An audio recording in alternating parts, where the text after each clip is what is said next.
Sports, coverage of high school football. Hi, welcome everybody. Along with Bill Hunstock, I'm Joe Moline, and a fantastic matchup here tonight on a gorgeous night for football.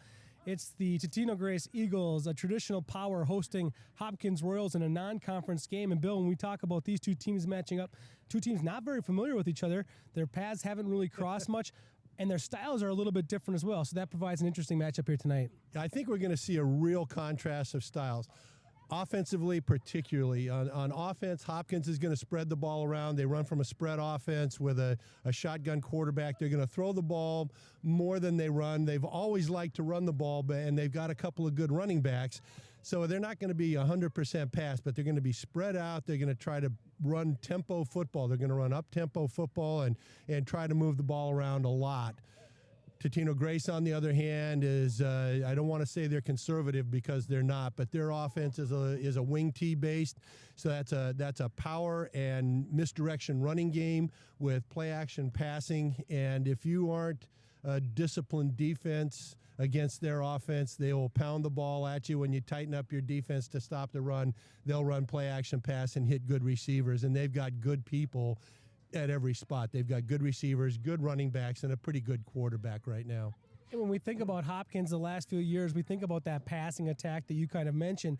But this year, with Coach Den Hartog really specializing in offense himself personally, he really has touted his defense as maybe being the strong point of this Royals team. Right. He thinks they've got a little bit more experience and a little bit more depth in their defense. They've got 7 or 8 guys who are juniors or seniors who got a lot of playing time last year, so they are a fairly cohesive defensive unit, and he thinks that's their strength of their team, and they feel like if they can stay with Grace's offense with their defense, then they'll have a chance.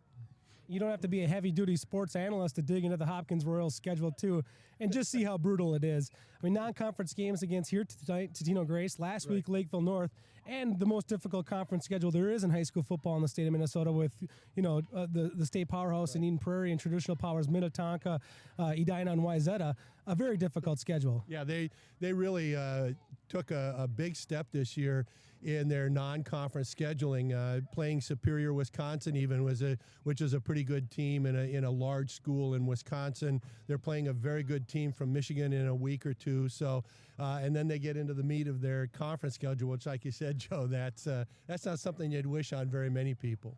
Totino Grace has opted to play 2 classes up, which obviously brings on a more difficult schedule as well. They play in the Northwest Suburban Conference this year, and this is a Totino Grace team that made that step up last year to 6A, and people were kind of scratching their heads wondering how it's going to go. Well, they made it to the state semifinals. They did pretty darn good. Well, yeah, and they've got such a rich tradition here at Grace that they've been a good team for many, many years. I was just looking at some of their history. Their state championships go all the way back to 1977. So they've got a long history. They've got tradition, and you can't say enough about how that impacts the kids that are playing. They know that there are former players that pay attention to what they're doing, and their former players were all-conference, all-Americans, guys that played at a high level of college ball or played college ball somewhere, and that's a real unifying factor here at Grace. And finally, for Totino Grace, a team of leaders really led in the backfield offensively by their quarterback, Lance Bennick, his first year under center. Last year, one of the top running backs in the team, and then also another experienced senior running back in the backfield as well. Yeah. Flomo, number 4, is a quality running back, running one of their halfback spots. One of the nice things about the Grace offense is that the halfbacks, and there's 2 of them, they will have to block as much as they run, and they won't carry the ball much if they don't block for the other guy. And Bennick, as a quarterback, is as big a threat to run the ball as he is to throw it, and they've got 2 very good receivers. I think last week they completed passes to 6 different receivers. Not bad out of a running offense. All right, it's the Royals and the Eagles on 12 Sports, and we'll kick it off next.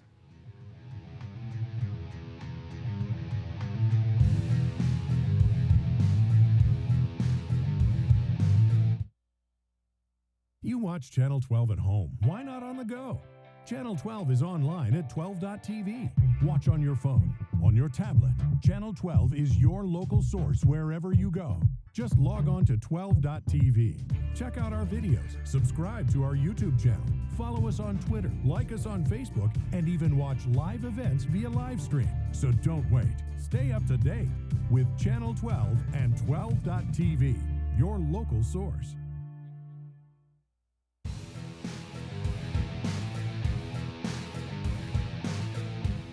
Back at Totino Grace High School, the national anthem has been sung. We're ready to kick things off, but first let's go down to the third member of our broadcasting crew, Allie Arlt. Hey, thanks, guys. You know, it's no secret that Hopkins football hasn't been the best team in the last few years. Before the game, I asked Coach Den Hartog, I said, what's different this season than in the last few seasons? He said this season, he has a great senior class that's been working really hard in the offseason in the weight room. He says that this time out on the field, that'll really factor into tonight's game. Now, for the Eagles, Coach Ferguson says not so fast. Hopkins football is good football, and he said their defense has really impressed the Eagles so far this season. Now, he says that what it'll come down to tonight are big plays and special teams for the Eagles. Guys? Well, thank you very much, Allie. It sounds like Coach Ferguson is agreeing with what Coach John Den Hartog thinks about his Hopkins defense. It's a much improved defense and something that Totino Grace is definitely thinking about here tonight. Well, they gave Lakeville North a pretty good game last week, and Lakeville North is one of the top-ranked teams in the area, as is Totino Grace. So, you know, they're getting their hands full right out of the gate here with very good football teams. As we kick it off here tonight, it'll be the Hopkins Royals starting off on defense as they kick off. Back to return for the Totino Grace Eagles. One of the better athletes on their squads, Ben Mazinga, a name that we said earlier tonight, Bill, between you and me. I said we're going to be calling his name a lot because he's a playmaker on defense, and they want to get his hands on the football as well. And one of the ways they're going to do that is in special teams. Max Walker, a senior wide receiver, also back to return. He's number 88 on the near side of the field. And kicking off for the Royals tonight, getting those duties will be Zach Savitz, a junior for Hopkins, wearing that conventional kicker number 62. Yeah. Number 62, Zach Savitz to kick off for the Royals. An interesting kind of approach here. Hopkins is going to kick off from that right hash. A little bit different look. They'll have four defenders on the right side of the ball there, so they're going to have to cover this one well. It looks like they're going to be kicking it most likely in the direction of Max Walker. So Savitz back to kick, and this is going to go down the middle, and actually it's Mazinga taking it at about his 15-yard line. He heads up right side and gets met by some Royal defenders there and brought down just past the 25-yard line, where we will see the Totino Grace Eagles offense for the first time here tonight. So here we get a pretty good look at the return. Pretty well blocked up front. We got good penetration, though, by the Hopkins kick coverage team. That would be number 7, one of the defensive backs, Bill Atkins, one of their better athletes, who ended up making the first contact and actually giving Hopkins relatively good field position. First down and 10 now for the Totino Grace Eagles. Quarterback senior Lance Bennick under center in that wing T formation. They'll give it to Flomo on the very first give of the game. Flomo was met by a defender in the backfield, Harry Momo, but Momo wasn't able to complete the tackle, so Flomo was able to get away from Momo forward for a couple of yards on first down. And that play is the classic wing T sweep, giving the ball to the halfback, pull both guards down, block with the tight end and the tackle, and away you go. Pretty well defended by Momo. Bennick now takes it, pitches it left side. And a nice block up front there. Totino Grace is going to get near a first down. On the carry was Awajane. Awajane, the ball carrier for Totino Grace. And just a variation of the first play. You can see the left guard pulling out. Toss sweep this time. Ball carrier number 29, Bobby Awani. And picking up about 8-9 yards. And that's Grace football right there. In a nutshell, these first two plays are going to hit you, then they'll come with the fullback belly play here in a moment and really push. And the ball goes right up the middle here on first down and 10, and on that carry was Brady Bertram, and Already 3 different ball carriers for Totino Grace. Bill, something you mentioned off air before the game was just how many different Eagles will touch the football here tonight. Yeah, absolutely. They'll give the ball to every running back. Fullbacks are not just blockers; they are ball carriers as well. They run a nice little interior trap, what we call a guard trap, inside and that's the play that we just saw, where the fullback is just straight up the middle behind a trapping guard. Second down and a short 4 here. They're going to give it to Wyjan, and he goes left side off tackle. Wyjan gets the first down once again. His second carry of the game, and his second time he was able to pick up the first down. And you're seeing now 3 different variations of the sweep. The blocking stays essentially the same, but you have a toss sweep, you have a handoff sweep, and that one which we would call a jet sweep. And it just keeps the defense off balance, but for the offensive line, it's pretty much the same blocking schemes. 5 plays, 2 first downs for the Eagles offense. They go 2 wide receivers right, 1 back in the backfield, and they're going to back to pass. Bennick, 3-step drop, and he threw that one right down the middle as the linebacker who stepped in and got a hands on it was Zach Haley. Haley got his left paw on it, but that one could have been a pick for Bennick. Yeah, Haley almost looked surprised by that ball and knocked it down, which is a good thing. But boy, had he picked it, he would have had a nice seam to run to. Flomo, the intended receiver there for Totino Grace. Second down and 10 now. Totino Grace's first passing attempt of the game goes for an incomplete pass. Now they send the back in motion, give it to Flomo on the counter right. He breaks a tackle across the 40, inside the 30, all the way down inside the 20. Finally wrapped up and taken down at the 15-yard line. A big pickup for the Eagles. And this is a really nice tackle trap counter right here. And Flomo taking the ball right up the middle behind the trapping left tackle.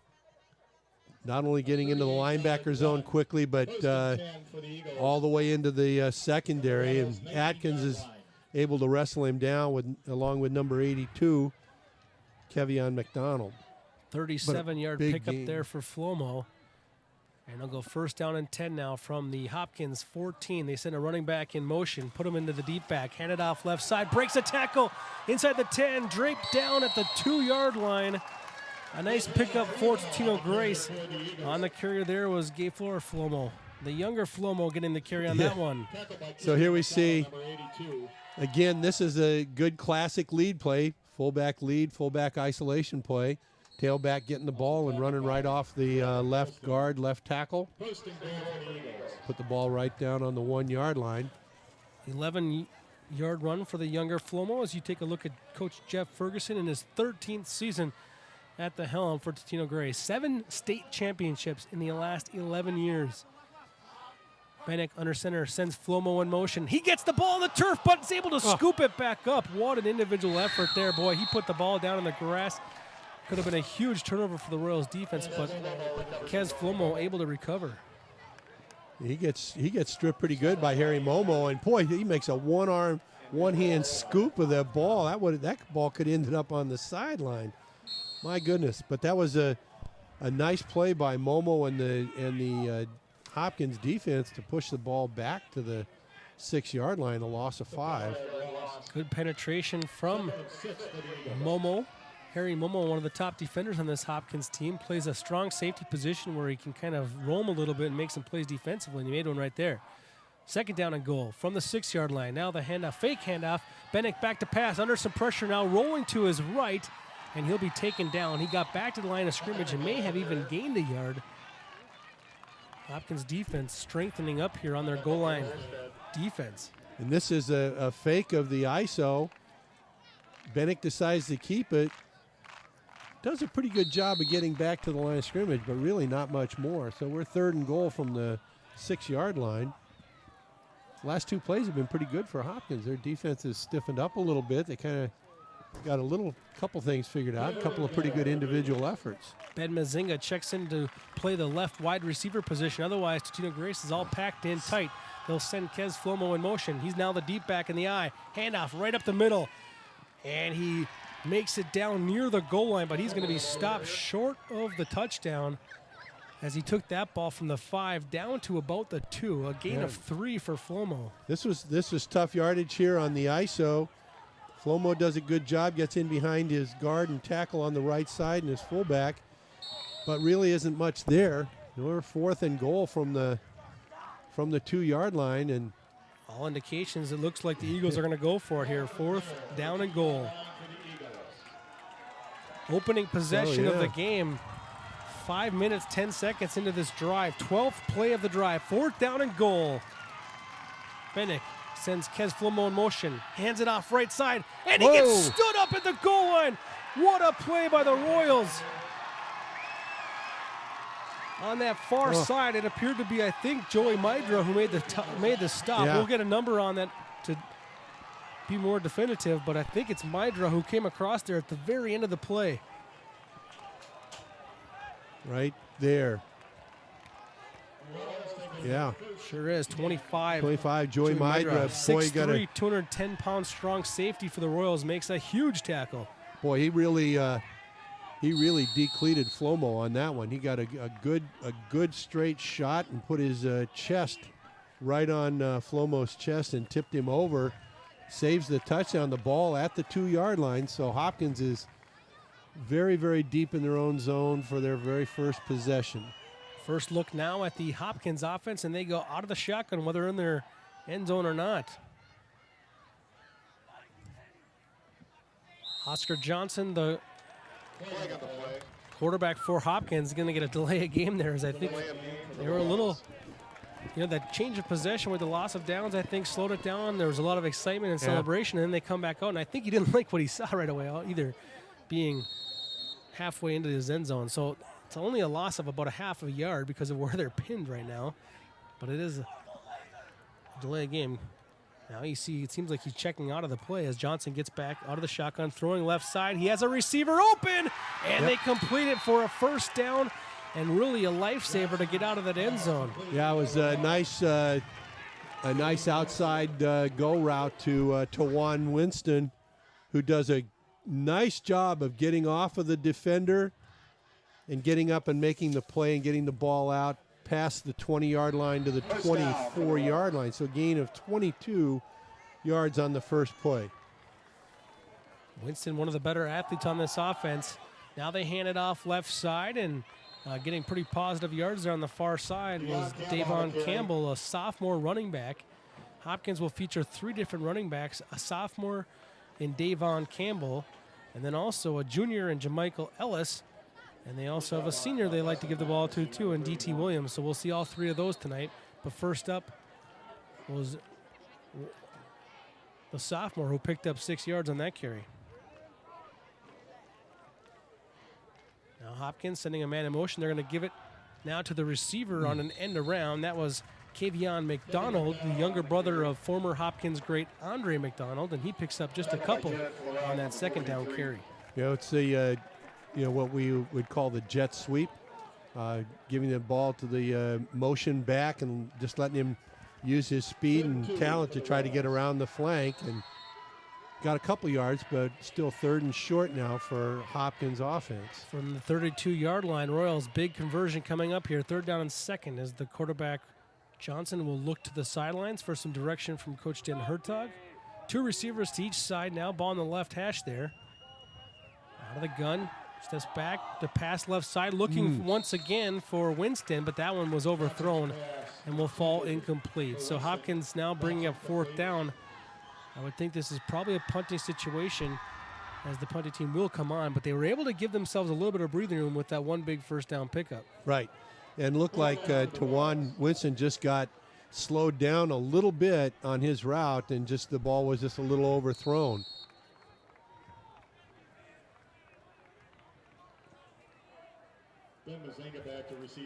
Mazinga back to receive the punt for Totino Grace, and the ball was botched a little bit, and now just barely getting away from it was the punter for Hopkins. A nice recovery there by Alex Holden, who had a hard time, or actually that was not Holden, the main punter. That was Kevion McDonald, who actually punted that football end over end and was lucky to get rid of that before it got blocked.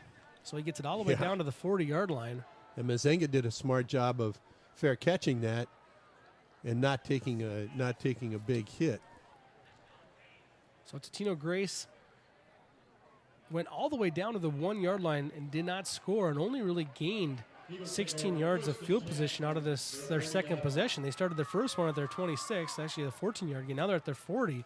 So Hopkins did a good job of kind of, I guess, dodging a bullet there for Totino Grace. Yeah, playing the field position game. Now they've really got to step their defense up. They've really got to, they've got to figure out what they need to do across the line of scrimmage. And I think the key to playing defense against a wing T offense is to be sure you key the guards. The guards can give you an awful lot of information about where the football is going. You go off tackle right side to Kez Flomo, and he gets a pretty good hole there on the right side to work with. He picked up 5 yards on that carry. Yeah, here we see the sweep again, and the ball comes out after he's on the floor, so it's no play there, but gain of 5.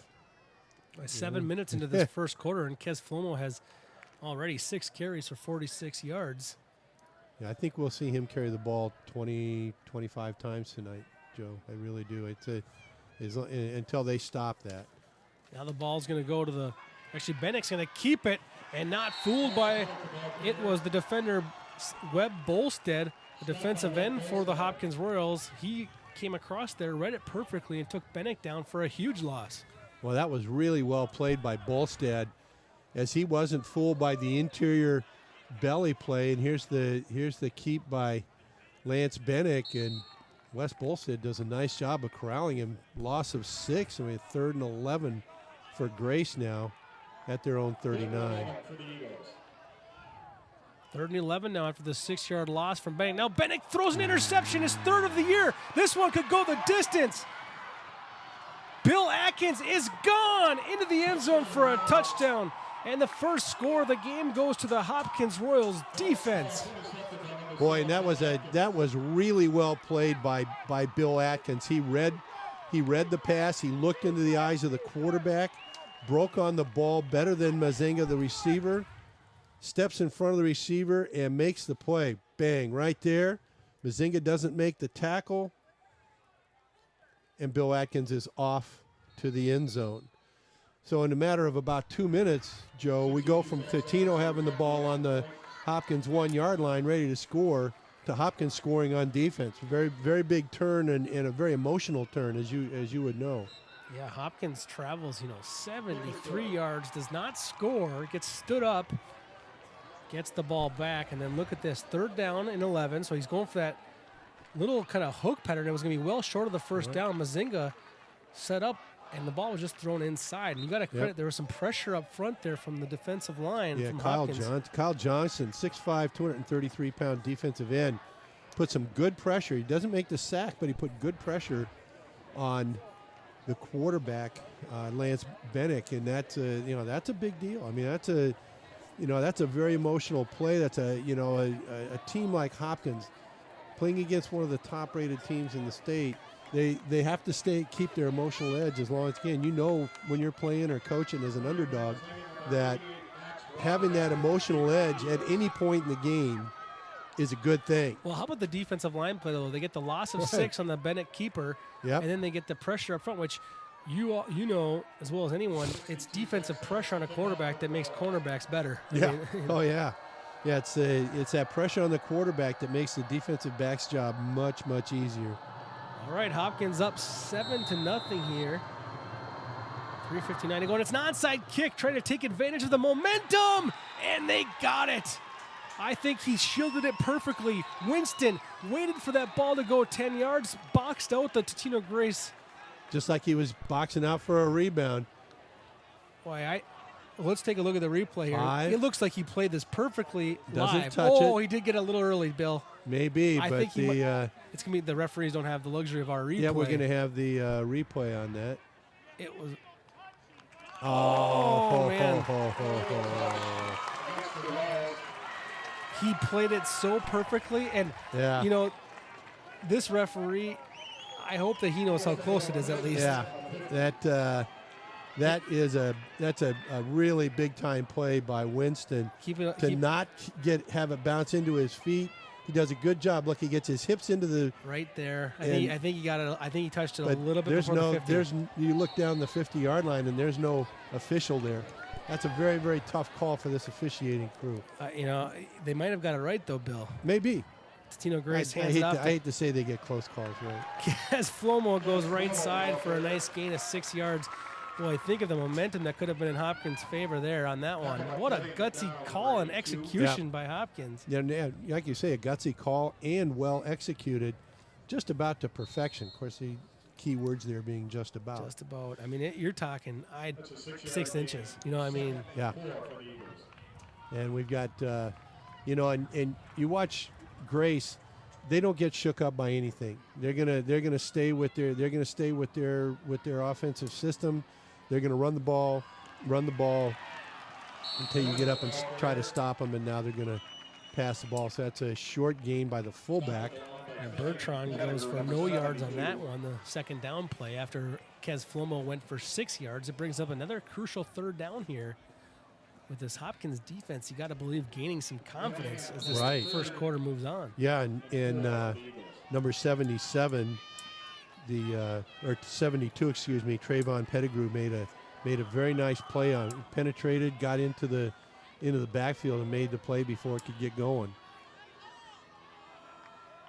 Handoff goes left side and stopped short, and maybe.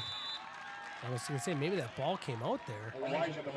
Yeah. Elijah looked like he might have lost the football, but Elijah did get a couple of yards.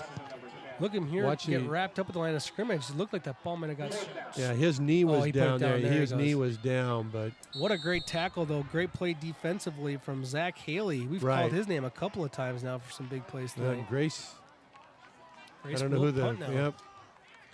Lance Bennick's going to be the punter, which... In this field position, it could be a fake punt coming, especially when your quarterback is the punter. 4th down and a long 2. They are set up to punt.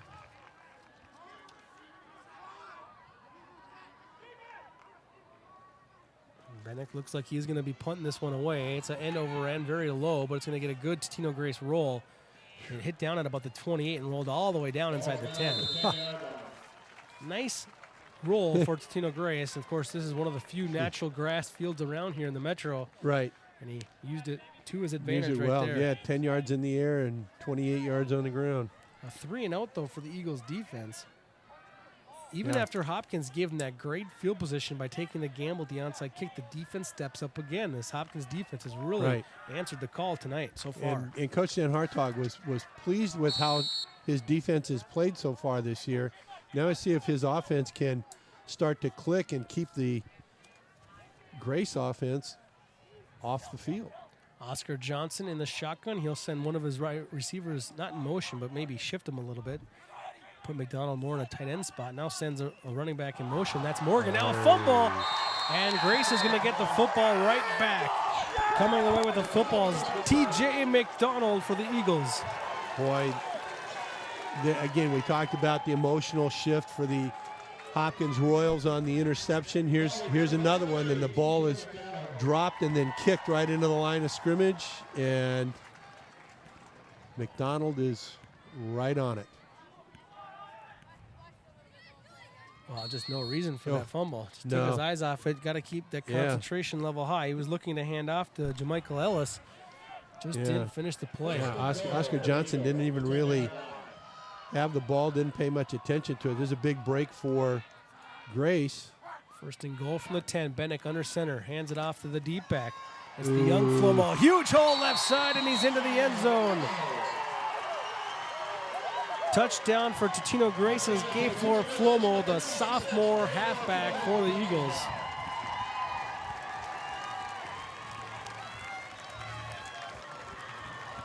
Well, both teams now have taken advantage of the turnover with the interception and the fumble recovery. And a big play here. Watch the offensive line.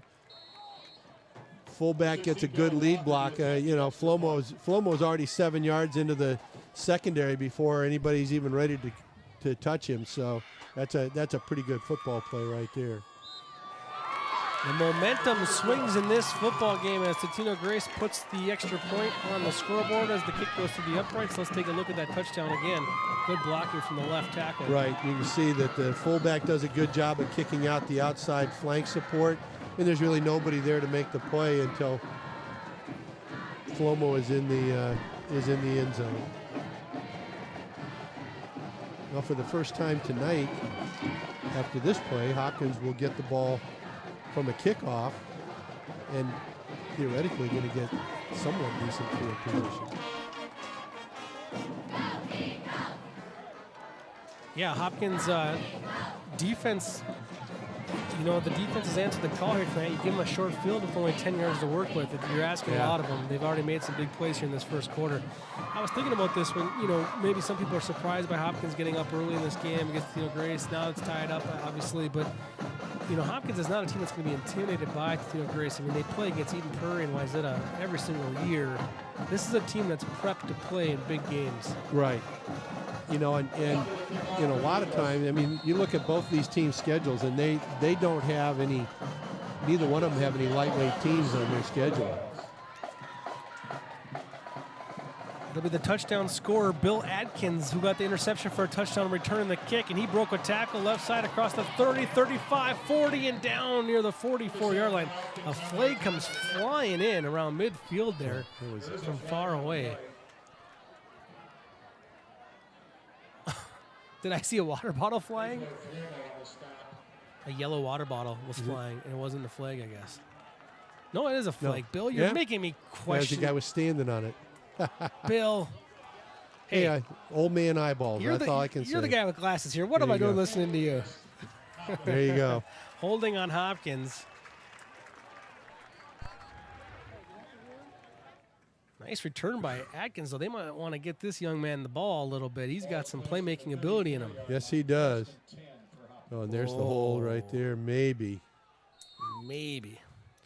Well, still pretty good field position. Hopkins starts at their own 34-yard line. We'll take it easy on the refs early on in this game. We'll pick it up later. First down and 10. New quarterback in the game for Hopkins, and he's going to keep it on his very first play, and he's going to pick up about 4 yards. Tyler Lee now in the game at quarterback. I think Oscar Johnson had a little bit of the jitters early on in this game, and I think they sensed that a little bit as well. And I would be surprised. This is their third game. He's had 2 pretty good games already this year. It's, would be unusual, I think, to see a more or less veteran-type quarterback to not be able to handle some things. He got some playing time last year, but he also dealt with quite a few injuries, so they played a lot of quarterbacks last year. So we're going to get a Hopkins first down on the carry from Jamichael Ellis. So Hopkins moves the chains for the second time tonight. This time the first one picked up on the ground because they did it earlier through the air. Nice carry for Ellis, though, picking up 7 yards on that carry. Out of the shotgun. And it goes to that end around play again, giving it to McDonald on the left side. And McDonald did a good job of getting upfield through the sidelines there. Picked up a pretty positive gain for Hopkins on first down. Yeah, that's a nice jet sweep. Nice lead block out there. He gets around the flank and does a real nice job of getting 6-7 yards on that. 7-yard pickup for the wide receiver, Kevion McDonald. So it brings up second down and 3. Hopkins now out of the shotgun. 2 receivers right, 1 left. They'll send McDonald in motion, and they'll give it to Ellis up the middle. And Ellis gets very close to that first down. It looks like with a good spot, he will get the first down as Hopkins now seems to be gaining some offensive momentum really for the first time here tonight as they pick up their second first down, 3rd of the game. And they reach the line to gain by about the length of the football, which is nice 3-play sequence there. They're feeling like they're in a little bit of a rhythm here. So now they just got to keep it going and find what they need to find in the Grace defense. We haven't seen Lee throw the football yet, but he's doing a good job taking the snaps. Now his first throw of the game. He throws it into some heavy traffic. Mazinga on the coverage. McDonald was the intended receiver, and Bill Hunstock threw his flag up here from the booth. He thought maybe there was some early contact from Mazinga. And I see a little bit of a problem here with two receivers, cheek by jowl here. Probably not what you really want to have, two guys within 3 or 4 yards of each other. So Tyler Lee's first pass attempt of the contest goes for an incomplete pass on first down, brings up second down and 10 now out of the shotgun once again, sends McDonald in motion, but gives it to Ellis. Ellis left side off tackle, gets a great block out there on the side from his wide receiver and picked up a first down and about a gain of 11 yards. Yeah, that was a really nice counter type play, counter or draw type play. Ellis does a nice job of finding the seam as we finish the quarter on a first down run. After the first quarter, it's Hopkins 7, Totino Grace 7. We'll be right back for quarter number 2 here on 12 Sports.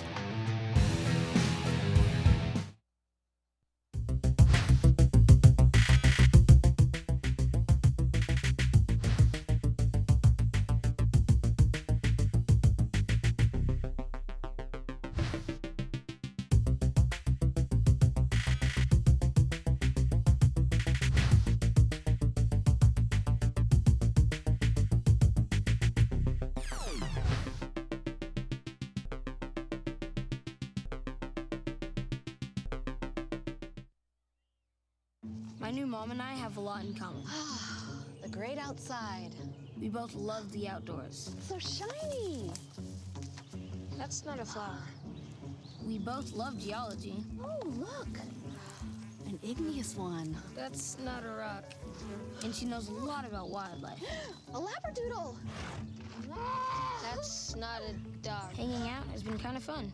You don't have to be perfect to be a perfect parent. Thousands of kids in foster care will take you just as you are. First down and 10 for Hopkins as they are driving here as we begin the second quarter. They'll send Atkins in motion, and the give goes to Ellis up the middle. And again, a little bit of positive yards up there. Not a big pickup on first down, but a good 2. That's the same play they just ran on first down at the end of the quarter. This is the same play to the other side. You know, just a little bit of a delay trap type of a play to the setback. Lee out of the shotgun, throws it right side. They're set up a little bit of a bubble screen out there to McDonald, and he got a good block, and he's going to get forward for a first down on that pickup as they found a nice little weapon on Kevion McDonald here this evening. Yeah, this is well done. You can see it's well protected by the offensive line. Kevion McDonald shows his athletic ability, breaking a tackle and getting into the open zone. Nice throw by Lee. Throwing it where McDonald can catch it and run. That's a key in that bubble screen, Joe, is that the receiver has to catch it where he can catch it and run. It isn't just catching the ball that matters. Atkins goes in motion. This time he'll get the handoff, and he's got some good running room up the left side. And Atkins, who's seen some make some nice plays defensively and on special teams, now gets his first touch offensively. And on that touch, he picked up 9 yards. This is another example of the sweep. We've seen a lot of different examples of the sweep from two different styles of offense, and the results have been pretty good for both teams, but that was a very nicely executed sweep there. 4 first down, 10 plays already in this drive for Hopkins. Now Ellis gets the carry.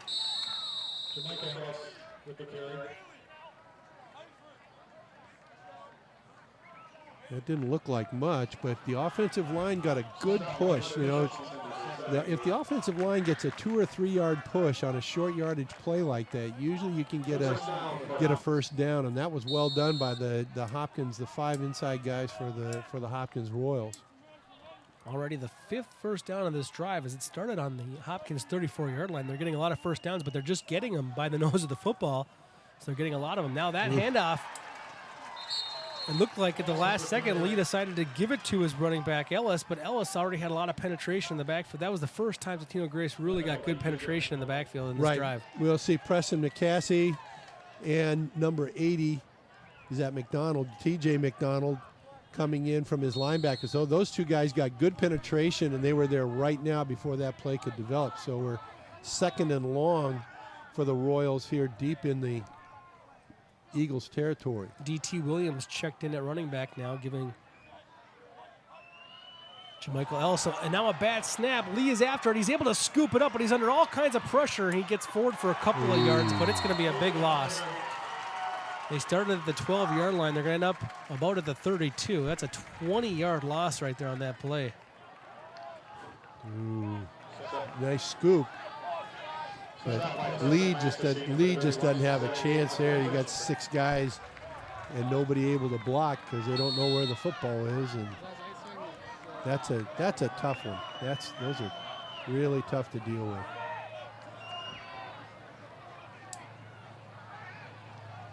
So a long 3rd down and 31 yards to go now. I mean, not only are they out of the red zone, they're out of field goal position now. So I would think you want to chunk away at this one a little bit. It's 4-down territory perhaps. Lee passing, going deep on 3rd down into the end zone. It's picked off by Mazinga, but there's going to be pass interference called on the outside.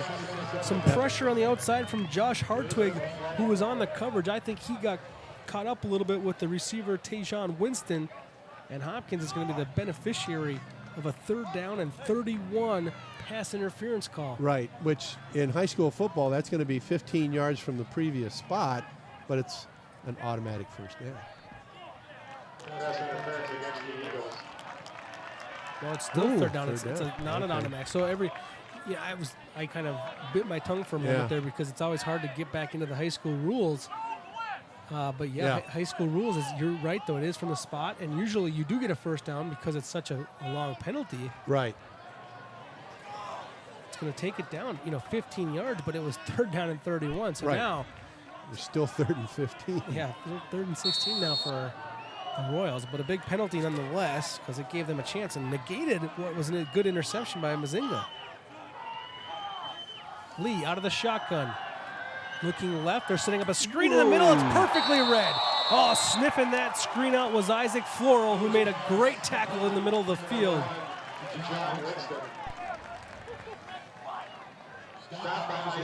This is where Winston says to Lee, "What do you not like about me?" I catch the ball and the linebacker at the same time. He's lucky he hung on to the ball. Short gain. 4th and 13, 14 now. They're going to set up for the field goal. So Zach Savitz in to kick the field goal. And he nails it. Nice kick by Savitz.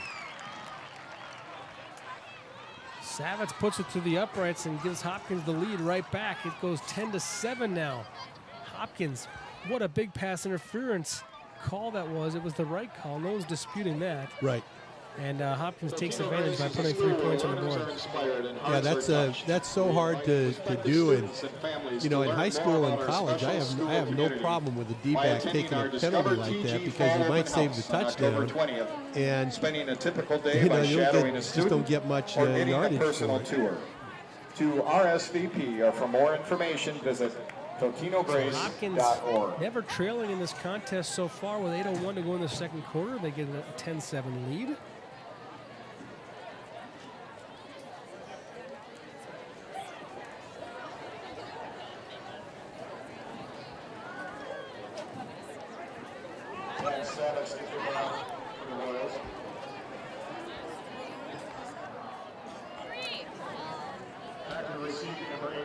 Well, we picked on poor Zach Savitz's number as a kicker, number 62, but he's a big contributor to the lead that Hopkins has right now, up 10-7. That's another thing that's happening in high school football, too. The kicking game is getting so much better. Right. That field goals are becoming much more normal, and you're seeing games decided by kickers in the stretch of games. Yeah. The classic example was Becker and Minnetonka on the 0 week. Minnetonka kicking a field goal with pretty much no time left. And we praise Savitz up and down, and what does he do? He goes and kicks the ball out of bounds. The ball go to the 35-yard line? Which isn't the worst thing in high school football. I think, to punish him worse in the pro, I think they put it to 40. But kicking a ball out of bounds in high school football is not the biggest sin ever because it's not like They get the ball at midfield.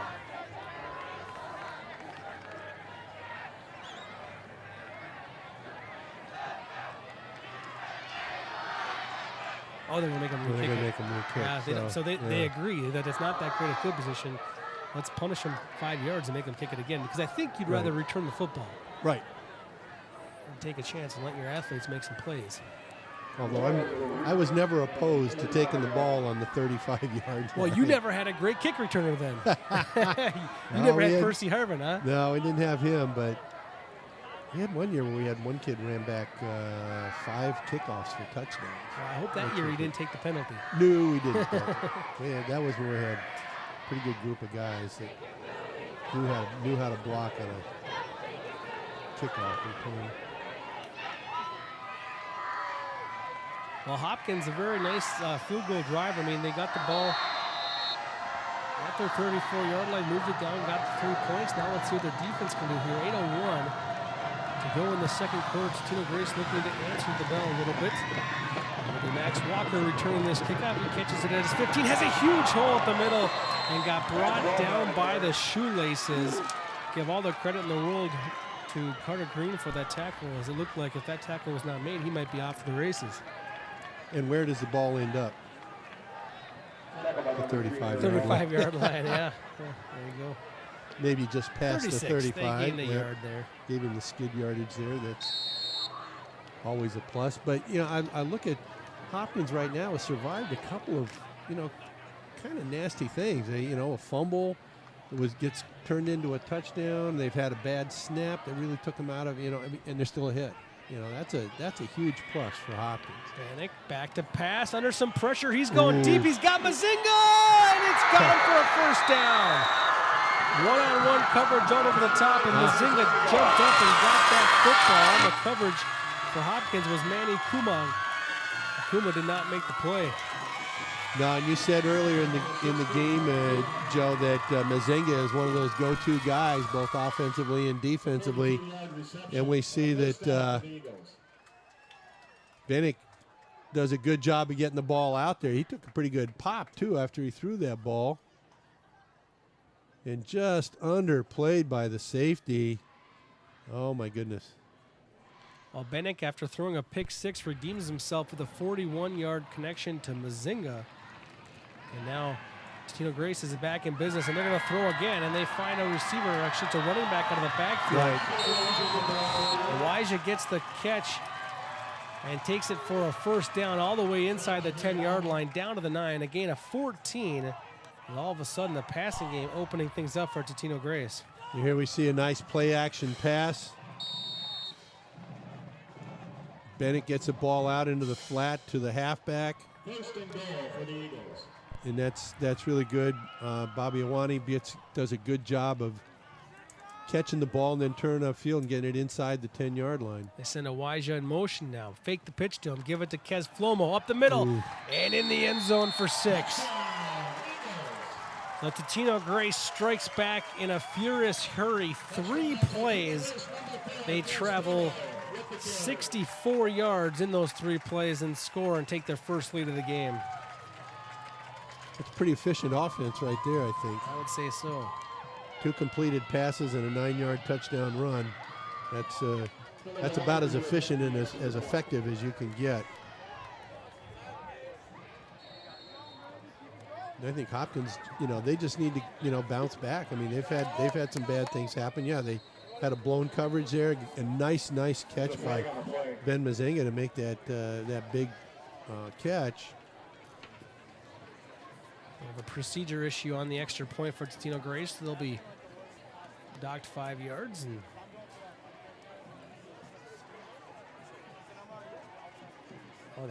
they awarded Totino Grace a timeout. Timeout, Eagles. Huh. So we have a timeout on the extra point. And so with that, you might have noticed some of the green shirts here tonight at Totino Grace High School field. We'll go down to Allie now with an explanation on what's going on here tonight at Totino Grace High School with the green shirts. Thanks, guys. You know, it's not just tonight. This is going to be a season-long thing. If you look up in the stands, about 90% of Totino Grace fans are adorning the color lime green. You see the coaches on the sidelines. You'll also see the athletes all are wearing lime green shoelaces. Why? The Totino Grace Eagles have a team manager who's been their manager since 9th grade. Rachel Wohl, in 2nd grade, was diagnosed with a brain tumor. Rachel is described by Coach Ferguson as the heart of this team. And there is a special bond between the players and this team manager. I will tell you this, after the first touchdown that the Eagles scored, Coach Ferguson walked over to Rachel and he exchanged some words with her. When I talked to him before the game, he was speaking about her and he was choking up. He literally got tears in his eyes. He was emotional. There is a strong bond here, and really the entire community at Totino Grace High School and beyond have all rallied around Rachel to support her and her journey against this brain tumor. So this will be a season-long thing, seeing Totino Grace changing their colors up to lime green. Thank you very much, Allie. A very sad story, but I guess a good story in the community coming around and rallying around her, and one of those things just kind of pulls at your heartstrings. Yeah, yeah. In the meantime, on to less important things. Totino Grace here to attempt this extra point. There was for two. They were going to go for two now because they took the timeout when they didn't have enough players in the football field. They got the timeout. Now Hopkins had an encroachment penalty, so now Totino Grace up by 3 is going to try to go up by 5 with this 2-point conversion. Flomo, the deep back in the eye. They fake the handoff. Bennick rolls to his right. He's got a wide open target, but he overthrows him. Joey Johnson wide open in the back of the end zone, and Bennick just overshot it. Boy, Joey Johnson knew he was all by himself. He was right along the end line, and all he had to do is just get the ball 6 feet off the ground. The ball went 12 feet off the ground.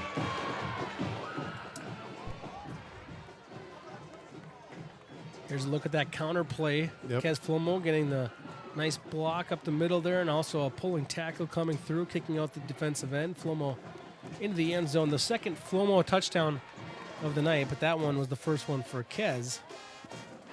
And here comes Bennick rolling to his right. Boy, they really bid on that fake up the middle, too. And he was just wishing that he, instead of having Joey Johnson open, he would have had his big 6'9" target.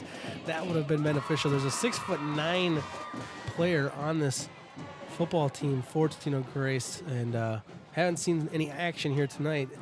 But we will definitely point it out if he makes it onto the football field tonight, because both Bill and I were kind of handing him our business cards, trying to be his sports agent. You got that right. Yeah, he's a fair-sized lad, that's for sure.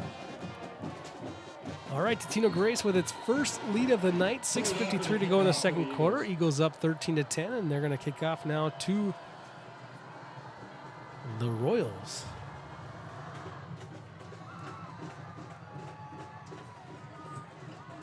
Hopkins will receive this one at their 4-yard line, getting a good block along the outside, showing off some speed to the outside as Devon Campbell, and Campbell makes it all the way up past the 30-yard line. At about the 32-yard line before he's knocked out of bounds. He makes a couple of nice moves to get people to miss, accelerates past him, but as he gets onto the sideline, he gets driven out of bounds by T.J. McDonald and one other of the coverage guys. So Hopkins on their last drive switched quarterbacks to the senior Tyler Lee, and they're going to go back now to the junior Oscar Johnson, as Johnson, the junior, comes back into the game now, out of the shotgun, 2 receivers to each side. He's barking out the cadence and instructions to his receivers. Low snap, but he handles it, throws it right side, hits a receiver open on the right side for a nice pickup. And that was Jacob Moore on the reception. Moore picks up 6 yards on that first down toss. Very nicely done. You get 5 or 6 yards on first down, you feel very good because you're right in the heart of your playbook. You're in a good field position, and you got a good opportunity to run a variety of plays. Now the handoff goes on the end around to the right side, and Totino Grace did a good job of sniffing that one out. The give was to Devin Campbell, and Campbell picked up only a yard on that second down carry. So we can see that these plays that take a little bit of time, the jet sweep can be a very effective play, but it takes a little bit of time to develop, and it does give the defense a chance to react. And Totino has done that a couple of times. 3rd down and 4 now for the Royals with out of the shotgun, Johnson getting some instructions from his coach. It's the coaches from the sidelines in these type of offense that make the audible calls, and Johnson let Coach Den Hartog make one there. Looks left, has a receiver, McDonald, open across the middle, and it's going to be enough for a first down and into Totino Grace territory. Yeah, well down to the 42-yard line of Totino. And you can see why they like Oscar Johnson as the quarterback. He throws a nice ball, put the ball right between the 8 and the 2 of McDonald, and they get a nice first down over midfield. Well, Johnson is 3 for 4 for 50 yards, but he just looked a little nervous during some of the exchanges earlier in the game, but he's looking a little bit better on this drive now. Handoff goes to Ellis, and Ellis has quickly stood up after a gain of 2. This Totino Grace defense looks like it's responded a little bit to the running game of Hopkins, and they maybe packed in the box a little bit more. Right. With that, Hopkins has noticed it and kind of went to the air a little bit more on this drive. Yeah, Grace has to do a really good job of disguising their defense and not only how many guys do they put in the box, but how many guys are going to pressure. You're going to either pressure with 4, 5, or 6 usually, and they have to decide on any given play, are we going to commit 5 guys or 4 guys or 6 guys to the line of scrimmage? Johnson now back to pass, straight drop, looks across the middle. He finds an open receiver in Atkins, and he breaks a couple of tackles and hops over another one into the end zone for a touchdown. 40 yards. The connection from Oscar Johnson to Bill Atkins, who scores his 2nd touchdown of the game, first one on offense. Well, and you got to say, that was a heck of a pass play. Johnson threw the ball right into the middle of the secondary, and Bill Atkins does a nice job not only of grabbing the ball but making the most of it afterwards. Nice ball right there. Breaks 2 tackles at the point he catches it, accelerates past one more guy, and then kind of stumbles into the end zone, but it's still a touchdown. Extra point kick is good. Extra point is good, and now Hopkins takes a 4-point lead again. Let's take another look. Good protection up front. That's what started the whole thing. And this throw here, I mean, you're throwing into a zone defense there. There was, he was kind of a beneficiary of that. There wasn't a lot of pressure, and Atkins was able to have the right route called for him to kind of find the soft spot in that zone defense, and then the athleticism to find the end zone. This kid's got a nose for it because he did the same thing on that interception. Right, and it's a nice physical ability to hit, to have that instinct to hit right where a guy can't get a clean shot at you. I think that's a talent, not a skill, when you have a guy that runs or catches the ball that can do that without taking direct hits.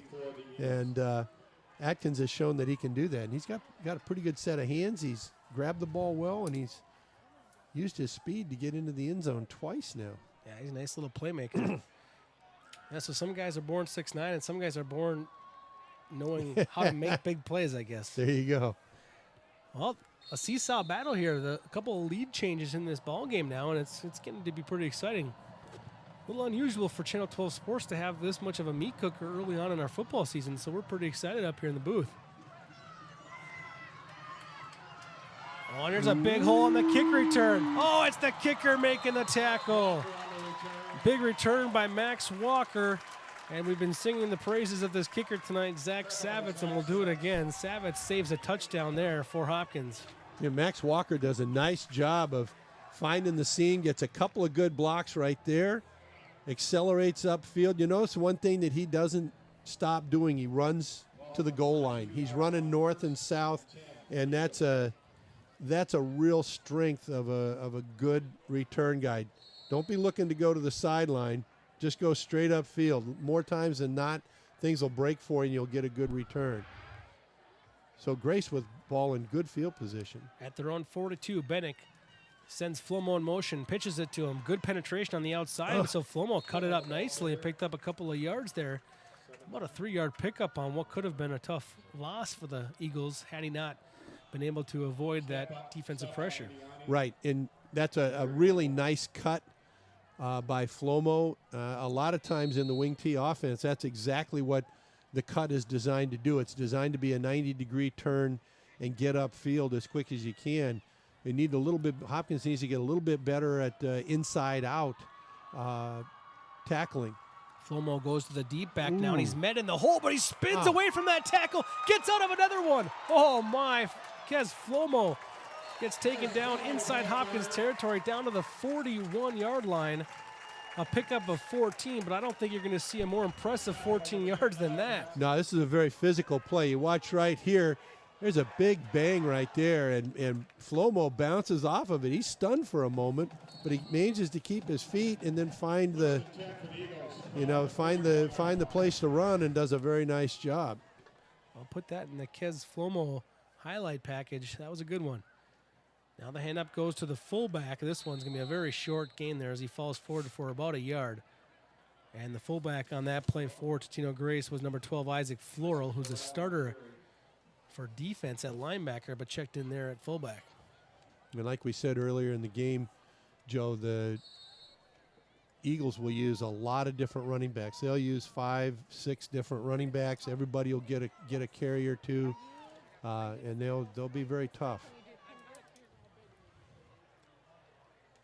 Floral, the fullback in the game once again. He'll get the handoff again up the middle. This time gets better blocking, and he breaks it out to the left side. Tries to get to the outside. He's almost falling over himself. Oh, my goodness. You can tell he doesn't run the ball very much. He got in all that green space. I'm sorry that I'm laughing, but, boy, he had a touchdown if he could have just got his composure. Yeah, if he just gets his feet underneath him here. It's a nice hole on that guard trap. You can tell that piece of grass jumped up and grabbed his toe. You know what? I'll blame the grass, too, then. There you go. Totino Grace could just get the funds to get some get their lawn mowed a little bit, yeah. Yeah. That's what they're missing around here. But that was an excellent run and a big play for the Grace offense. Floral, it was like he's never seen that much daylight. You know, he's used to getting 2 yards in a cloud of dust. Handoff goes to Flomo now up the middle, and look at him cut. Gets to the outside, then taken down into the secondary, but not after he already picked up 13 yards. Boy, he's picking up momentum and getting better and better as this game goes on. Absolutely, and the tackle trap counter is one of the key plays of the wing T offense. If you can run this play and its companion plays, you're really going to be able to move the ball. The offensive line doing a very, very nice job of executing their trap blocks, their down blocks, and opening up the holes for all of the running backs here. Third first down of this drive now, and now they're going to put using the backfield. They hand it up to Elijah. Gets the carry up the left side there. He picks up a couple of yards. We do have a stoppage there as Hopkins, I think, feeling like they were getting munched on a little bit in this drive. Maybe going to preserve some time too, perhaps. But I think they're really getting munched on, and they want to kind of slow this down a little bit. So they will take a timeout after that 2-yard pickup from Totino Grace. Boy, Totino Grace took a little while to get going offensively, Bill, but it looks like they found their flow here, especially in these last two possessions. They scored on a 3-yard drive on their last drive, and this one here, they're moving again. Yeah, they've really set up a pretty good sequence of plays. They've run them 2 or 3 times in a row here, where they run the fullback guard trap counter. They come back with a sweep, and then they come back with the tackle trap counter. And all of those actions in the backfield are very confusing to linebackers. It's very hard to penetrate against that offense because there's so much down blocking and so much trapping that linebackers have to see what the guards are doing. People that are playing on the line of scrimmage by the tackle, if that tackle goes somewhere, he's not going somewhere just to go somewhere for a picnic. He's going somewhere to block somebody. You've got to get down the line of scrimmage as a defensive lineman. Otherwise, you can see the result. Fake handoff. Now Bennick rolls out to his right. looking, running out of time, running out of room, makes a nice little cutback, gets back to the line of scrimmage and gets forward for a couple of yards. You know, it's not a bad play right there. You're deep into the Hopkins territory. You don't want to throw the ball and get an interception at this point. And he does the right thing by probably eating that football and picking up a couple. Right, pulling it down and getting back to the line of scrimmage at least, making something happen. We're third and short. Grace can get a first down at about the 2-yard line.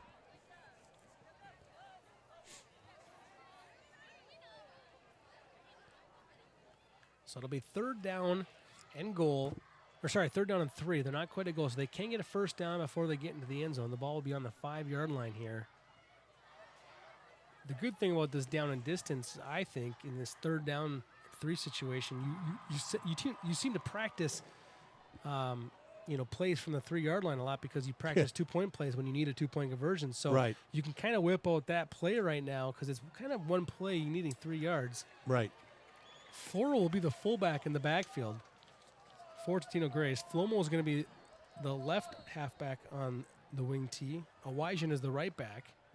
We're going to shift the tight end to the right side here now. We're going to send Awajian in motion. Comes to Flomo back on the counter. He kicks it to the outside. He doesn't have the running room. Good read by the Hopkins defense. They kind of ate up the block a little bit of the pulling guard and then got some good defensive penetration in the backfield. Harry Momo was one of the tacklers out there for the Royals. And that's what has to happen to stop that play for Hopkins. They've got to get some penetration. They can't be fooled by what's going on in front of them. They've got to see what's happening and get in and try to make the play.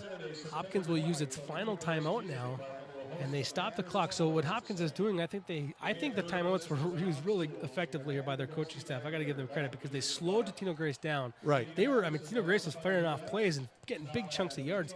Took a timeout, slowed things down, gave their defense a break. They also, right here with this last timeout, they're preserving, over a minute to go when they get the football back here. And, they're giving Totino Grace a chance to think this over and see if they're going to kick the ball for the field goal or go for it. But, right. And, we mentioned the big 6'9" guy. He's in the game, so we got to call it out.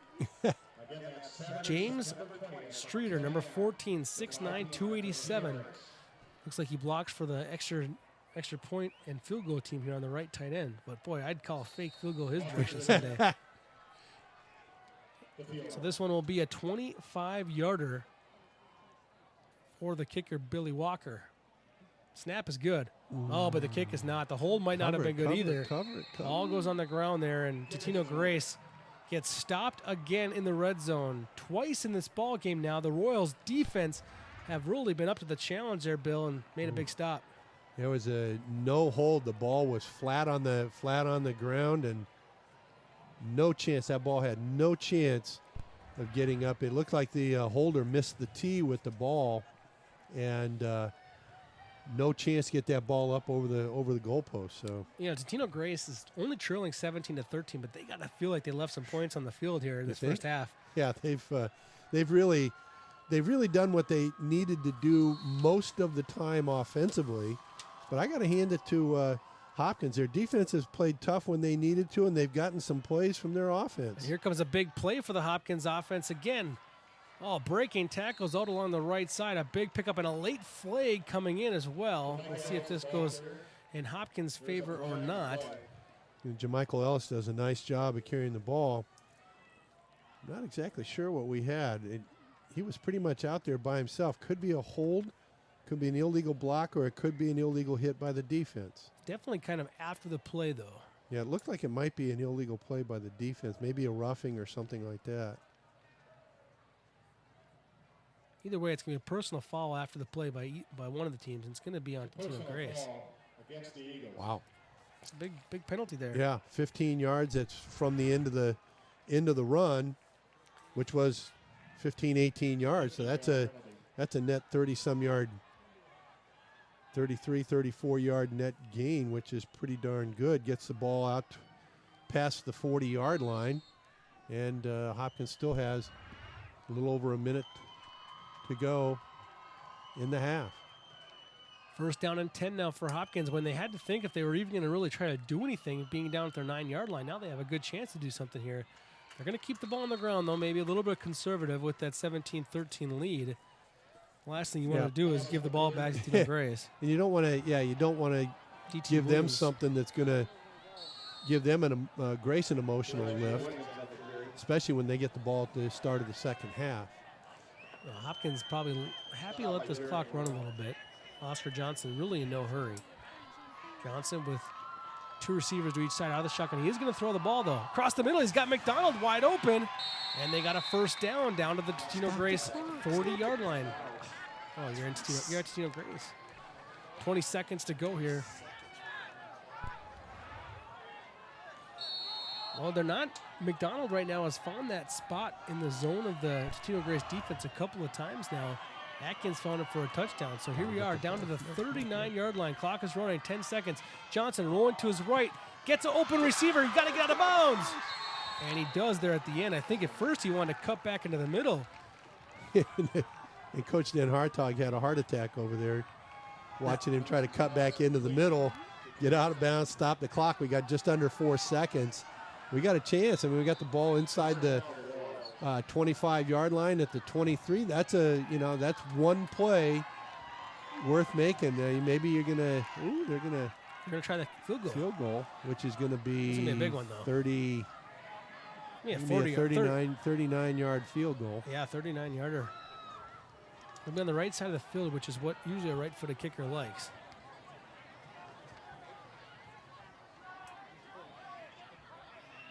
They got an offensive replacement. They had to come in at tight end there to get this one set up, though. Boy. This one's going to be well short. And, Coach Ferguson and Totino Grace took a timeout, and it's one of those situations where they're going to really wish they would have just let this go because that ball was well short, and it's going to give Hopkins a chance maybe to put the offense back on the field. And regroup. After looking at that, don't you not kick the field goal? I'm my offensive mind. I always want to score as much as I can, as quick as I can, and I would be very tempted in this situation to run a play and try to push the ball down into the end zone. Yeah, I think with the ball being on the line of scrimmage, it's the 22-yard line. I got just as good of a chance of throwing it into the end zone and catching it than I do kicking the field goal. I think. And a 39, 40-yard field goal in high school football is a pretty good kick. Hey, he nailed the 32-yarder one earlier. This one's another 9 yards. I mean, 7, 8 yards. This is, and it's he was a different one. Yeah, they're going to call it. They're going to do what we just said. They're going to go for it offensively now, which is I think the right move. I don't think the Totino Grace is. They're not expecting it. Yeah, that timeout really gave Coach Dan Hartog and his staff a chance to. Totino Grace has to use their final timeout now as well. I don't blame them for that. They had their blocked field goal team in there, including their 6'9" phenom. Well, phenom in my mind, just because I'm so jealous of that 6'9" height.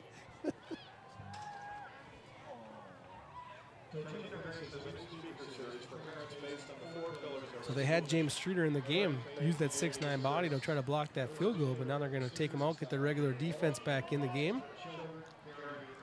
I think Hopkins would have really liked to have run that play with that defensive unit out there. That would have been, that would have been a nice thing for Hopkins. Now for Hopkins, it's do you throw the ball in the end zone or do you try one of your trick plays, let one of your athletes make a play across the middle? They've been finding that on that slant in the middle. They've been, if I'm Totino Grace, I got to go a little bit more man-to-man there on McDonald. Yeah, they're clearing with one guy and letting McDonald or one of the other guys run a dig route in there, and that's been pretty effective.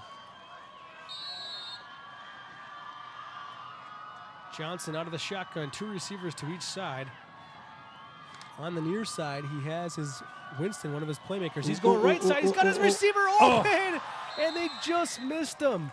Streaking down the right side of the field, wide open, was Drew Senshin, and they just couldn't quite connect. Boy, he went by that D-back like a freight train passes a bum and just can't get his hand on the ball. That was the kind of play you wanted to run, though, Joe, right? Senshin's a burner. I just was wondering where the safety was. Yeah. There was no free safety back there to help out. They were playing bump and run, and and there was more run than bump on that one. Yeah, so Totino Grace kind of maybe dodges a late bullet there, but What an exciting half of football. Back and forth we go. Hopkins up 17-13. I don't remember a game going into the second half here with these two teams each having the momentum swings that we've seen so far in this game. I just don't know which way it's going to go. Yeah, not only that, but they, that last minute and 43 seconds, Joe, the Hopkins offense went about 75 yards. That is a huge offensive series for your offense right at the end of the half. Hopkins has to be very pleased with what they've done defensively against this Totino Grace offense to hold them to 13 points. They obviously made some big stands down in the red zone. Those are kind of the key plays, and that's going to be interesting what Coach John Hertog thinks of that first half. And in just a few minutes, we're going to find out when Allie Arlt is able to chase her down. So let's go down to Allie now with the coach of the Hopkins Royals.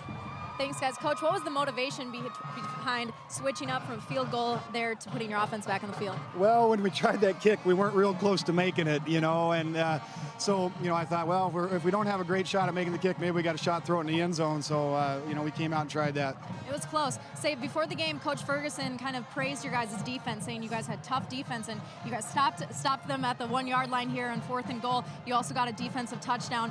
What do you need from your defense here in the second half to pull forward for the W? Yeah, we made a couple good plays there, like you mentioned, but, overall, we missed a lot of things, and we missed some tackles. Granted, they're big, strong running backs and good athletes and stuff, but we got to clean up our tackling and try to get that guy down.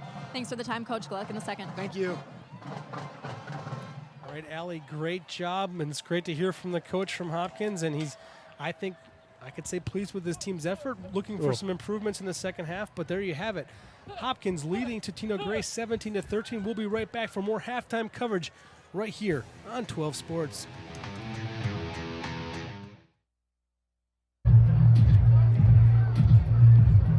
If you drive buzzed, it could cost you around $10,000. You'll face major legal fees, major fines, and steep insurance penalties. You could lose everything. Buzzed, busted, and broke. Because buzz driving is drunk driving. You watch Channel 12 at home. Why not on the go? Channel 12 is online at 12.tv. Watch on your phone, on your tablet. Channel 12 is your local source wherever you go. Just log on to 12.tv. Check out our videos, subscribe to our YouTube channel, follow us on Twitter, like us on Facebook, and even watch live events via live stream. So don't wait. Stay up to date with Channel 12 and 12.tv, your local source. Back at Totino Grace High School, we're going to take a look down at the dance line performing here tonight at halftime for the Eagles.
Let's really hit for your Totino Grace Eagles Ball Dance Club.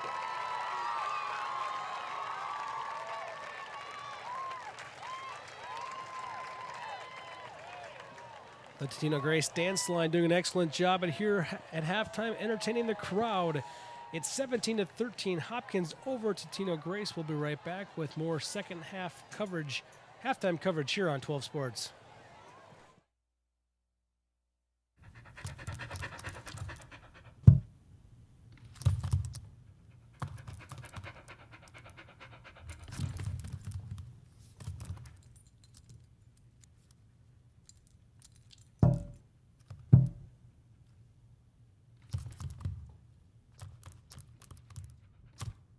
There's a shelter pet who wants to meet you. Meet one today. Visit theshelterpetproject.org. Adopt.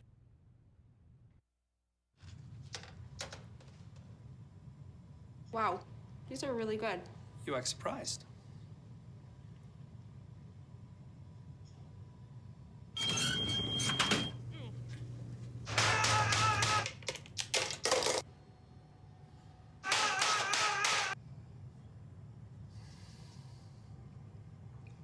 Practice makes perfect. You don't have to be perfect to be a perfect parent. There are thousands of teens in foster care who don't need perfection. They need you.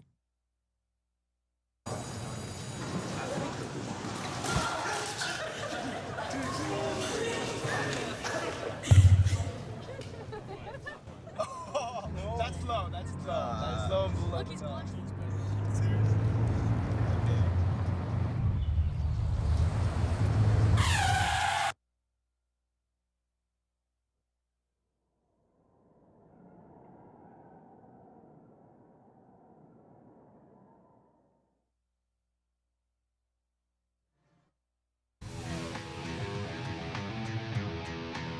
Beautiful night here in Fridley, Minnesota, home of the Totino Grace Eagles, where they trail by a score of 17-13 at halftime. And we want to talk here about Channel 12 Sports and their commitment to always honoring present athletes and also past athletes as well. The Hopkins boys basketball team has reached the state tournament 13 times in the past 22 seasons, winning 6 state championships. A talented and committed core group of players, including the newest member of the Channel 12 Sports Hall of Fame team, helped all that make possible. John Jacobson has his story.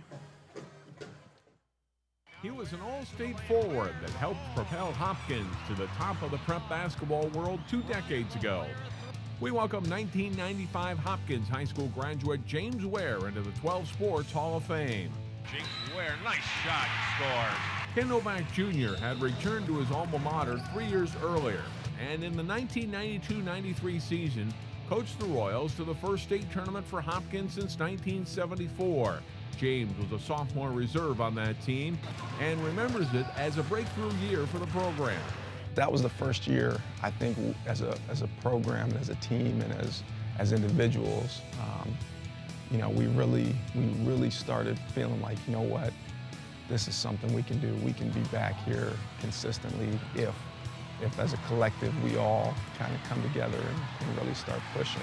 After a 5th place finish in the 93 tournament, James worked hard during the off-season and became a starter in his junior year.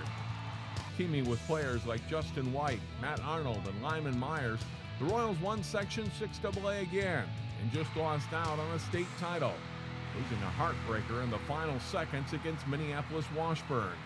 The bond he developed with his teammates in high school helped shape James' life, and he believes those of his teammates too. Through basketball, we kind of found our thing, so to speak, and it impacted so many other parts of our life. Impacted us to want to be better academically. And we're a relatively, small group of players back then, but we all kind of looked out for each other, whether it was basketball or at school, and it just kind of really blossomed from there. By 1994-95, Ware had developed into one of the state's top players. He averaged over 24 points a game as a senior and edged Armstrong standout John Bryant for the Lake Conference scoring title. Jimmy really became a dominant player because his advantage, he could really shoot it, and he got to the point where he could really get to the basket. And he was playing a little out of position, which all those guys were, but It became a really tough, hard-nosed, smart player. Perhaps the best of Ware's 3 high school teams, Hopkins was unbeaten and ranked number 2 in the state in 1995. When the Royals were unexpectedly upset by a Minnetonka team they had defeated twice during the regular season. We had a really good group and got close. We were 25-0 all year. You know, we saw Minneapolis North was the other team. They were number 1. I think they were undefeated as well, and we kind of had our eyes on them. James' dreams of playing Division I college basketball were realized the next year. He began a 5-year journey that started in Colorado. I went to Colorado State out of high school. It was a great school situation, but after 2 years, really hadn't played a whole lot. So I transferred to a junior college in Midland, Texas, and after going to that junior college, went to Texas Tech right up the street. It was just a great opportunity to do something I loved at a high level. James was all Big 12 honorable mention as a senior at Texas Tech, and after briefly trying to make it in pro ball, James turned to coaching. He returned to Novak, a man he considers his mentor. Ware was on the Hopkins staff during the early 2000s, with teams led by Chris Humphreys and Dan Coleman that resulted in a 2002 state Class 4A title. Gives it off to Humphreys for the dunk. At the same time, James was earning his master's degree in education at the University of Minnesota and landed a spot on the Gophers coaching staff, beginning a 10-year career in college coaching. Dan Munson was the head basketball coach at the University of Minnesota. Worked for him for 3 years. Had an opportunity to go out and work for a coach that I had played for at Utah State, Stu Morrill. And so worked at Utah State for 2 years and then 4 years at Santa Clara University, where I was able to recruit Ray Cowles, who was a Hopkins player. But after 4 years at Santa Clara, James decided he'd had enough of the travel demands of a college assistant. He returned home to Minnesota and landed a job at Hopkins North Junior High, where he was once a student. Now he's in his 2nd year as an assistant principal. To be able to be a part of such a committed district in terms of education, just everything that this district is about, to be able to come back to a school that I went to at North Junior High is just such a great opportunity. James coaches his 10 and 12-year-old sons, Jimmy and JJ, in Brooklyn Park traveling basketball, and is back coaching at Hopkins too, serving as a great role model to the current high school players. He understands kids pretty well, and he empathizes well. In order to be a good coach, you have to be able to empathize, and he does. He empathizes, he understands other people's feelings, other people's, things in their lives that are affecting them, and he's able to work on that, deal with it. He's able to give kids the extra time. That's really what I wanted to do was teach and coach. Quite honestly, my goal, my dream, I just wanted to be like Coach Novak. You know what I mean? Teach social studies, coach basketball, be in the gym in the summer, so there are a lot of things that I get to be a part of.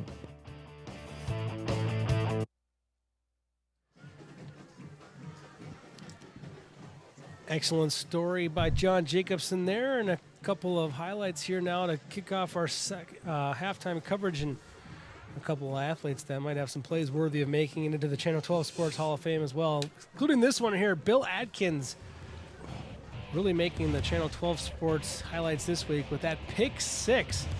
Takes it all the way in for the score. That opened up the scoring in the football game as he intercepted that one, took it the distance. Hopkins then gambled, went for the onside kick. It looked like they had it. After the referees talked a little bit, they decided to penalize the Hopkins for touching the ball a little early.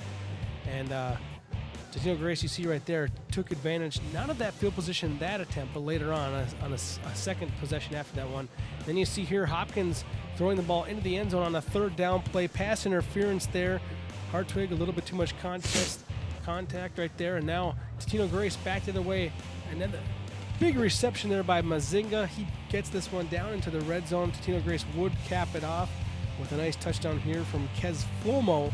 That capped a 3-play, 64-yard drive for the Eagles and gave Totino Grace the lead, but Hopkins came fighting back. Kevion McDonald catches a nice slam play there to get into Totino Grace territory down to the 42.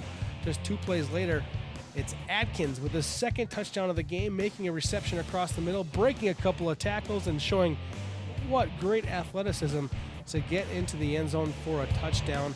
That is where we stand right now. Hopkins leading 17-3. There's our stats for the first half. Pretty even across the board.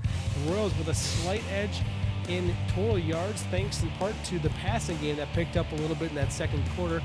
Also a slight advantage in first downs. Now let's go down to the field where Allie is with head coach of Totino Grace, Jeff Ferguson. Thanks, guys. Coach Ferguson, your guys' offense has been a little slow to start for the game, but Hopkins' defense has really showed up. What do you guys got to do to take this game here in the second half? We got to execute, and hats off to them. They're a good team, and they're executing right now better than we are. But we've made plenty of mistakes. We have to execute better. All right. Thanks, Coach. Good luck in the second. Thanks. Coach Ferguson. It's all about execution, and when you talk about Totino Grace, it's one of the things you never really criticize them for is their lack of execution. But when you don't score twice in the red zone, that's not Totino Grace Eagles football, is it? No, you've got to, when you get the ball down there, you've got to score. Coach Ferguson knows that, and the Grace players know that. But, there's 11 guys on the other side of the football that disagree with that. So that's the give and take. But that's why we call those plays down there inside that 5-yard line. Those are big plays, and the team that makes the most of those is going to usually be on top. And this is a Totino Grace Eagles team that, let's just face it, they elected to play with the big boys. Right. They said, let's go play the Hopkins, the Maple Groves, the Osseos, the Wayzettas. They're bigger than us. They got more kids than us. They got more depth than us. So they want to be in the situation that they are in here tonight. They'd rather not be trailing by 4 at home, but they're in the situation. They wanted it, and here it is. And they thrive on that level of competition. That's been their MO for years, and they really execute that concept of their program right away. You see a short kick right there, and actually a fair catch called for, kind of a safe play there by Drew Senshin, but he wanted to make sure he wasn't going to get popped as he got under that football. Still good field position, but he probably would have had some room to return it, but it's a safe play. You can't get on a guy for that. Yeah, a little pooch kick like that. Grace obviously wanted to keep the ball away from Bill Atkins and McDonald back there in the deep side and let the ball get up over the 35 or 40-yard line. So you opt to make a safer play and hope that the other team plays it safe too, and Hopkins did. Oscar Johnson comes back out into the football game here in the shotgun. 2 receivers to his right, 1 to his left. Johnson got pulled for 1 possession in the first quarter and came back into the game and looked really good at that point.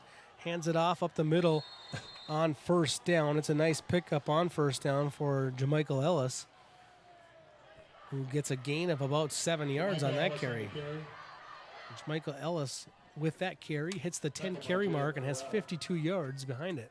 Pretty nice average per carry. Second down and 3 now after that 7-yard pickup. Hopkins going no huddle, but taking instruction from the sideline. Johnson looks to the sideline for the call now, and they're going to do some shifting. Atkins will head into the backfield for the Royals. And the handoff goes right to Ellis again up the middle. Big hole opening up. Gets to the second tier. Spins out of that group. And all the way deep into the secondary for a big pickup. It's a first down for the Royals. Gain of 17 on that carry. Boy, you see, pretty nice block by Bill Ellis. He doesn't, he's not going to get out there and pancake anybody, but he gets in there and makes sure that the hole is there. And Jamichael Ellis hits the seam, and he's running straight ahead hard, and that's what you have to do. You get past the first level of this Grace defense, and that's good running for the Royals. 1st and 10 from the TG 44. They hand it off to McDonald on the end around, and he decided to cut that one up early. There was some penetration on the far side there. Good defensive penetration defensively from Totino Grace's Lewis Kidd, the defensive end, 6'3", 275, impressive size for a junior. He ate that play alive. Yeah, there was good penetration across the entire right-hand side of the Hopkins offense. That play really didn't have a chance from the get-go. Loss of, about 1, so it makes it 2nd and 11.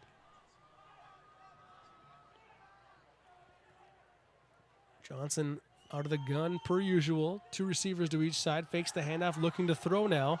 And he finds his receiver. He underthrows Sension, but Sension did a good job of coming back to the ball and making that catch. He makes the grab at the 35-yard line. It'll be a yard shy of a first down, but a gain of 10. And this is a big-time catch by Sension right there. Ball slightly behind him, very low, and he gets his hands under the ball, makes the grab, and controls it, and gives Hopkins a chance for a 3rd and short here. Big 3rd down and 1 play. Handoff goes left side. It was meant to go right up the middle, but kicking it out to the outside and picking up that first down was D.T. Williams. Williams picks up about 3 yards when needing 1, and that'll move the chains for the Royals. Tackled by Jared Farrell. It's a first down for the Royals. And so far in this drive, Joe, the Royals have shown a propensity of running, which we didn't necessarily expect. We know that they like to run the ball, but you usually don't expect it quite at this much. Yeah, they're finding more success than they usually do, and they're sticking with it. Right. They're sticking with what works. They got good running backs. They always seem to, as Williams carries it left side. It's always been trying to get that running game with the kind of offensive line that they have. Yeah. I'm not criticizing past offensive lines, but they've always been set up to be good pass blockers, and then to have to get off your heels and kind of get up there and run block can be a challenge. Right now, this offensive line tonight for Hopkins, you got to give them the stamp of approval. They look great. They're doing a good job. They're moving their feet. They're getting their bodies involved with the defensive people, and they're staying hooked up. Williams picked up 5 yards on that first down carry. Now 2nd down and 5. Johnson to pass. It gets deflected. And a nice pass breakup and defensive pressure put on there by Wyatt Isaacson, a 6'2", 245-pound senior defensive lineman. This is a really nice defensive play. Isaacson does a good job of getting his hands up. He's not close enough to make a hit or a sack, but gets his hands up and tips the ball, making an incomplete pass, forcing a 3rd and about 5. Low snap, but handled by Johnson. Gives it to D.T. Williams, who got a good surge up the middle.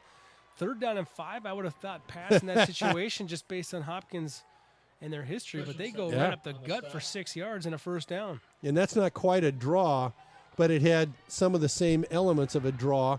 You think it's a passing down, 3rd and 5, getting 7 on it. That's nice. Dylan Drone, one of the guards, the left guard for Hopkins, absolutely handled his guy up front. That made that big hole happen. First down and 10. Ball's now in the red zone. Handoff goes to Ellis up the middle. A little bit more penetration defensively that time, and Ellis was able to climb forward for a yard or 2. Yeah, the nose tackle for the Eagles, Sam Anderson did a pretty good job of holding his own in there. And if a nose tackle can play to a stalemate, you're happy with it. And he did a pretty good job with that and allowed his linebackers to step up and make the play. They gave him a gain of 1. It'll be 2nd down and 9. Johnson has 3 receivers to his right, 1 left. Ellis, the lone back in the backfield out of the shotgun. Johnson back to pass. He's looking for that one-on-one coverage left side. He had his receiver, got it on his fingertips, but Winston couldn't haul it in. On the coverage for Totino Grace was Josh Hartog. He already has 1 pass interference penalty in the end zone earlier in the game, and maybe got away with 1 there on Winston. Maybe. An offensive coach would say that was an obvious pass interference, and the defensive coach says, what a great play. 3rd and 9. Totino Grace's home crowd getting a little bit louder here for this big play. Hopkins probably in field goal range at this point, but they'd like to get 6. They're going to throw to the running back out of the backfield, and he just didn't look. It was the right play, the right throw and everything, but not on the same page was D.T. Williams, who never looked for the football. No, he you can see his head is not even looking for the ball. His eyes are not there. That was the right play, the right read. Maybe the ball was a little outside, but Williams has to find the football. I think it was a double move, though, and out and up, and I think D.T. Williams was trying to sell the out and looked late. Yeah. And I think maybe I'll let him off the hook a little bit and think Johnson might have pulled the trigger a little bit early. Maybe, yeah. Setting up for his 2nd field goal of the game now is Zach Savitz. This one from the other side of the field, and he kind of looked like he kind of shanked it a little bit. Didn't get much on it, and misses this one from a very similar distance. He made one already. So Totino Grace's defense now steps up to the challenge after watching Hopkins do it on the opposite side a couple of times tonight. You know, one of the pluses for Hopkins, not getting the score is not fun. It's not what you want to do. But they took up half of the quarter. And that half of the quarter keeps Grace's offense on the sideline.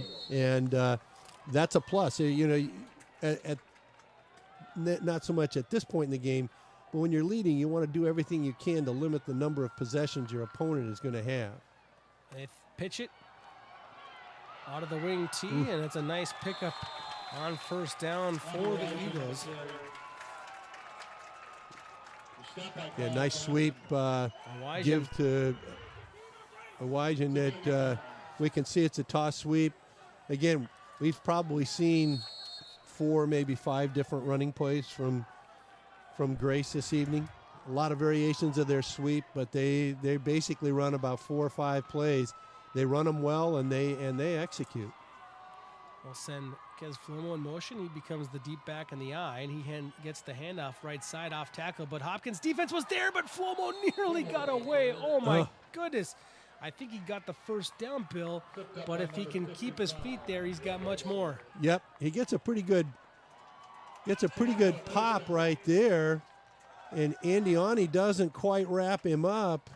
And boy, a guy like Flomo, you've got to wrap him up at 5'11", 205 pounds. He's a very compact, very powerfully built running back. You can't just bump him. You've got to wrap him up and bring him down.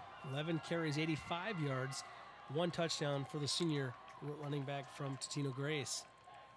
They send Awajan in motion. Awajan gets the fake handoff. Now they pass it to the fullback out of the backfield. And Bertrand makes that catch, but he's quickly closed in on by Bill Atkins, who makes that tackle for a short gain. Actually, it's a better gain than I thought. A good 7-yard gain. Yeah, it's a good, I thought it was about 6, 7 yards. But Atkins does a nice job of breaking off his coverage as soon as the ball is launched to come up and make that tackle. You know, he did a good job of covering the deep guy first and then making Lance Bennick throw the ball to the short receiver and coming up and making the tackle. Third completion of the game for Bennick. Now he hands it off to Kez Flomo, the deep back. He needed 3 yards. He got very close to that first down marker. And it looks like the spot on the far side of the field has him just shy. Yep, he's just on the 40-yard line, maybe the forward tip of the ball just past the 40-yard line. They need to get past the 40-yard line. They need closer to the 41. So big third down play, my guess would be we'll see the run. Hopkins defense packing it tight. All 11 Bennick guys, all 11 guys are up on the line of scrimmage. The handoff goes to the fullback up the middle, and they got the first down. Bertrand falls forward for a gain of 2.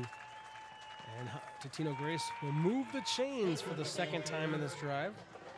Yeah, they moved the chains pretty nicely. Got a good surge from their inside 3, the 2 guards in the center. Did a very nice job with that and got what you needed.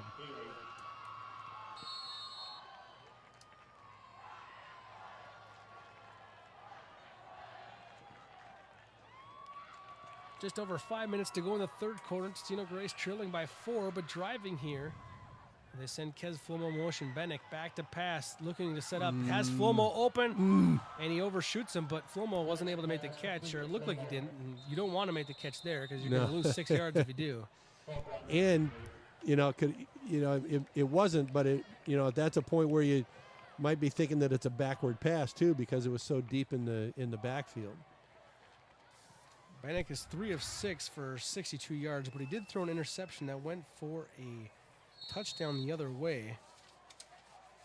And last week he threw 2 interceptions, so he is prone a little bit to throwing the ball into danger. Last week he was 8 for 13 for 2 touchdowns and 2 interceptions against the Anoka Tornadoes. Second down at 10 for Totino Grace now. Awajan goes in motion, becomes the deep back. They hand it off to him. And he gets out of a tackle in the backfield, breaks a second tackle, gets across the 50 and into Royals territory on a nice individual effort from Awajan.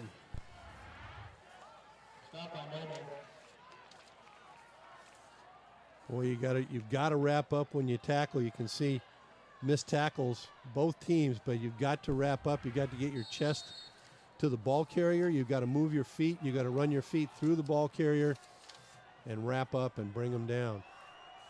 Big 3rd down and 3 here with the ball just over the midway field into Hopkins territory at their 49-yard line. Now Wygen goes in motion, and we have a timeout taken by Totino Grace as the coaches saw something they did not like on that play call.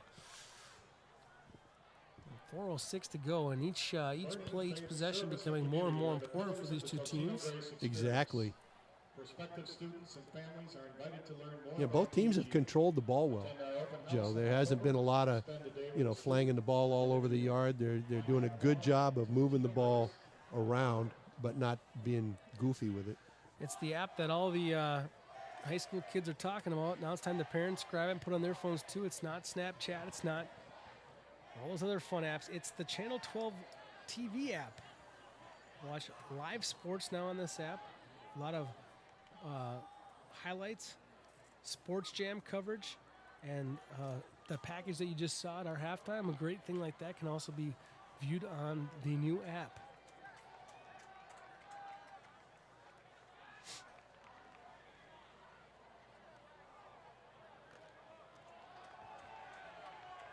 Third down and a long 2. Hopkins defense, look at that. 11 guys in the box. They're going to go right up the middle with it, and it's going to Flomo, and he surges forward. Hit the hole hard. There were some Royals waiting for him in the hole, but Flomo won that matchup, and he picked up 3 when he needed 2. You got a good block at the point of attack. This is a very power play, 2 lead backs, and you can see that Flomo runs into Momo, and Flomo has a little more size and speed and momentum. 3 yards when you needed 2. It's first down. Inside handoff there on the counterplay to Flomo, and he was met in the backfield. Great penetration from the Royals. Yep. But Flomo's determination got him back to the line of scrimmage. Could have gone for a loss. Got to give credit in the backfield there for Sam Zuba, who was back there to make that play. And again, that was the tackle trap counter. Virtually no gain. Looks like a little bit of gain, but not much. It's a gain of 1. Mazinga is in the game now, the receiver spot on the right. Yeah, when he comes into the game, look for them to do something. There's a reason why he's in usually. Double wing set. Wygen goes in motion. They give it to Wygen, the deep back. He shuffles forward, gets met at the line of scrimmage.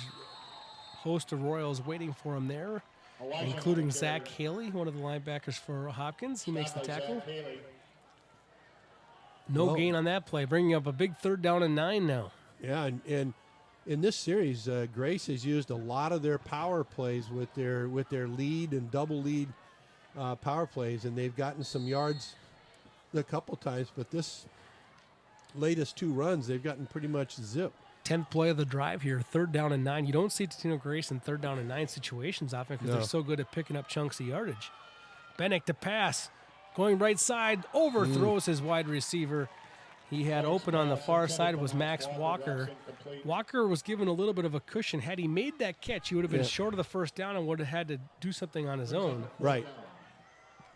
And Walker's a fairly good-sized guy at 6'2", just a little bit high for his reach. So TG moves the ball to midfield and 5 yards into Hopkins territory, but that's where they stall out on this drive. And so after a crazy offensive second quarter, we see the defense kind of taking over here in the 3rd quarter. Bennick back to punt. Fake punt. There it is. Inside handoff to Flomo. He's got the 1st down. What a play call. Flomo down to the 21-yard line. And that's the kind of emotional lift that Grace needed at this point. They kind of caught Hopkins a little bit flat-footed. Very nicely executed trap play. Looks just like their tackle trap. And when you got Flomo carrying the ball, Kez Flomo does a nice job. You can see the power that he has as he gets downfield, close to 20 yards. Bennick back to pass now, going for the end zone. He's got him. Mazinga! Bazinga! Touchdown, Eagles.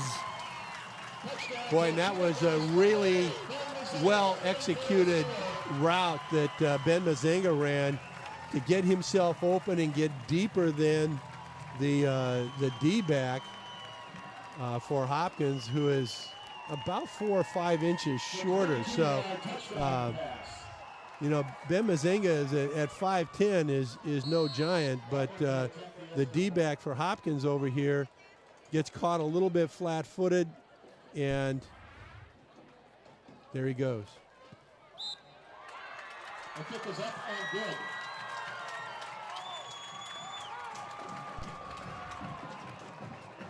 Here we go, and we see that Mazinga does a good job against number 16, Manny Kuma, a 5'4", 158-pound D-back. You know, and that's just size matters sometimes. Well, and you know, that wasn't even so much size as Kuma just had a terrible read there. Yeah.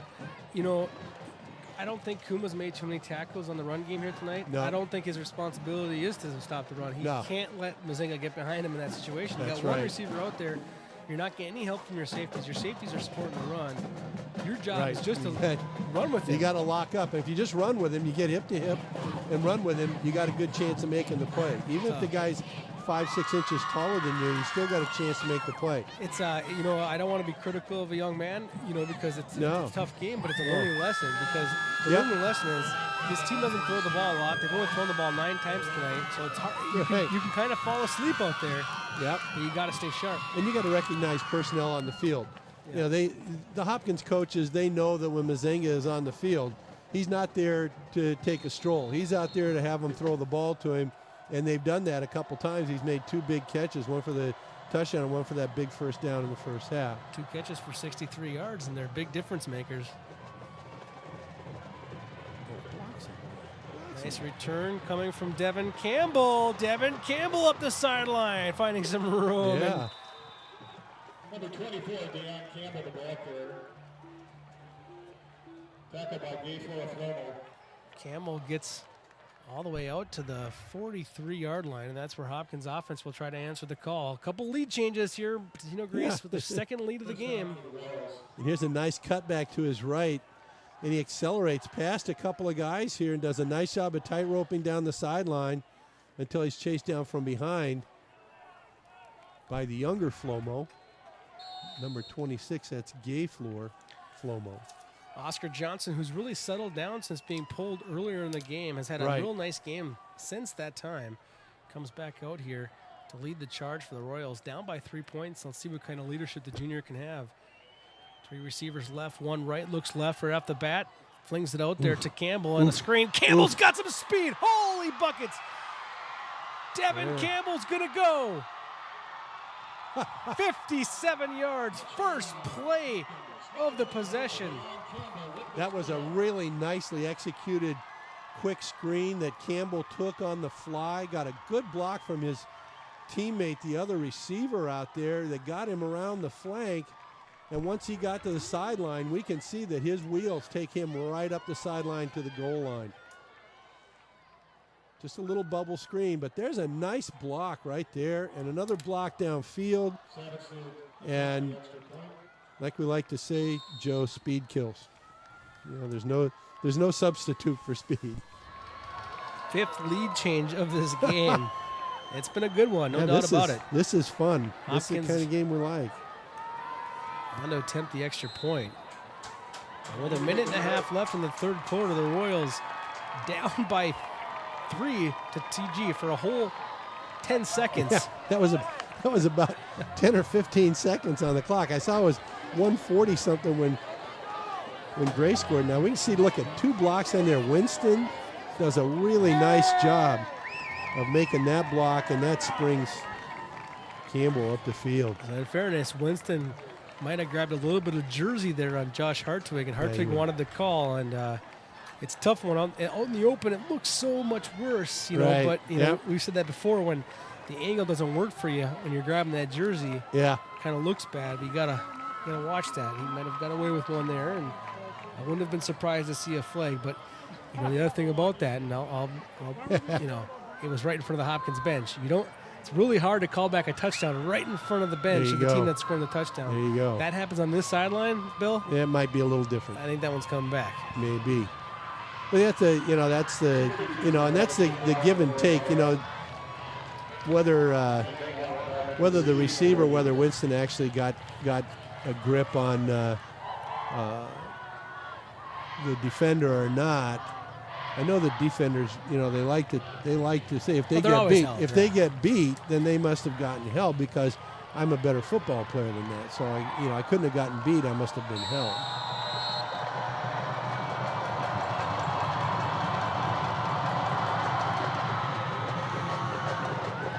Mazinga catches this one at the 16-yard line. Heads up the middle, and Mazinga could go. There you go. Gets by the kicker. Oh, and he loses the ball. It's scooped right back up, though. Totino Grace football. Oh no. Man, in a late play, it's not a penalty. You can't call that. That's not a penalty. Come on. Max Walker gets the fumble recovery. Great play. Momentum, referees. My goodness. Yeah, that was. Wow. There was nothing about that was a bad hit. That was. Well, at least live to my eye, that looked like pretty innocent. Yeah. Walker in the right place at the right time, you say. Yeah. Boy, Mazinga with a great return and then loses the football with a great punch out by the Hopkins player. We'll see that after the penalty. 15-yarder on Hopkins. It's their first personal foul penalty of the game. Totino Grace had one earlier in the game. It's their first major. And this is a situation where both players are on the floor.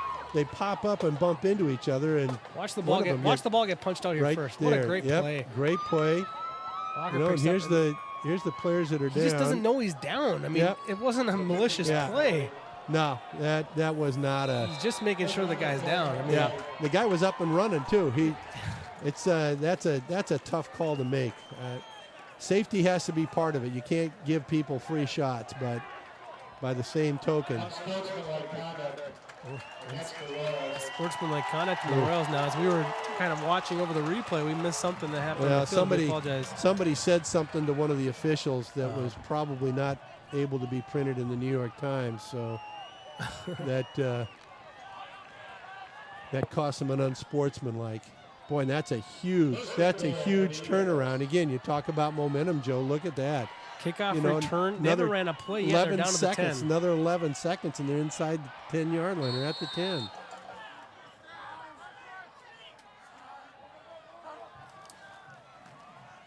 And here comes the reverse to Mazinga. Yeah. Mazinga. This one snuffed out pretty well. Kuma, I think, is the ball tackler. Kuma, who's been beat earlier in the game. Manny Kuma comes up and makes a nice tackle there. Redeems himself a bit. Absolutely. Absolutely. Yeah, Kuma does a nice job. He doesn't get too far pulled out of position, but comes up and makes a play at the line of scrimmage. Actually a little behind. Loss of about 2 for Mazinga on that reverse. And we've got a Grace player on the field. One of the offensive linemen, Nick Christofferson, the center. Key ingredient to that offensive line. This would be a huge loss. Yeah, we know that those guys up front, those guys that carry the lunch pails, those are the guys that make everything work, and you lose one of them. So Totino Grace, one of the things the coaches kind of discussed with us, I mean, no coaches ever think they have enough depth, right? No, but that was one of their concerns when we talked to them. They thought they were a little bit thin, so they're always an injury or two away from, being a little bit thin at some spots. And right. And you can't underestimate the importance of the center position on the offensive line. No. And you played in the offensive line, Joe, and you know that guy in the middle, he is particularly in any kind of a run-oriented offense. He's calling out the defensive fronts, and everybody is listening to what his calls are. Putting a new center in means you got a new guy. He hasn't got the rhythm of the game. He's got to pick up his keys. He's got to pick up what's going on. And he's got to communicate with the other 4 offensive linemen.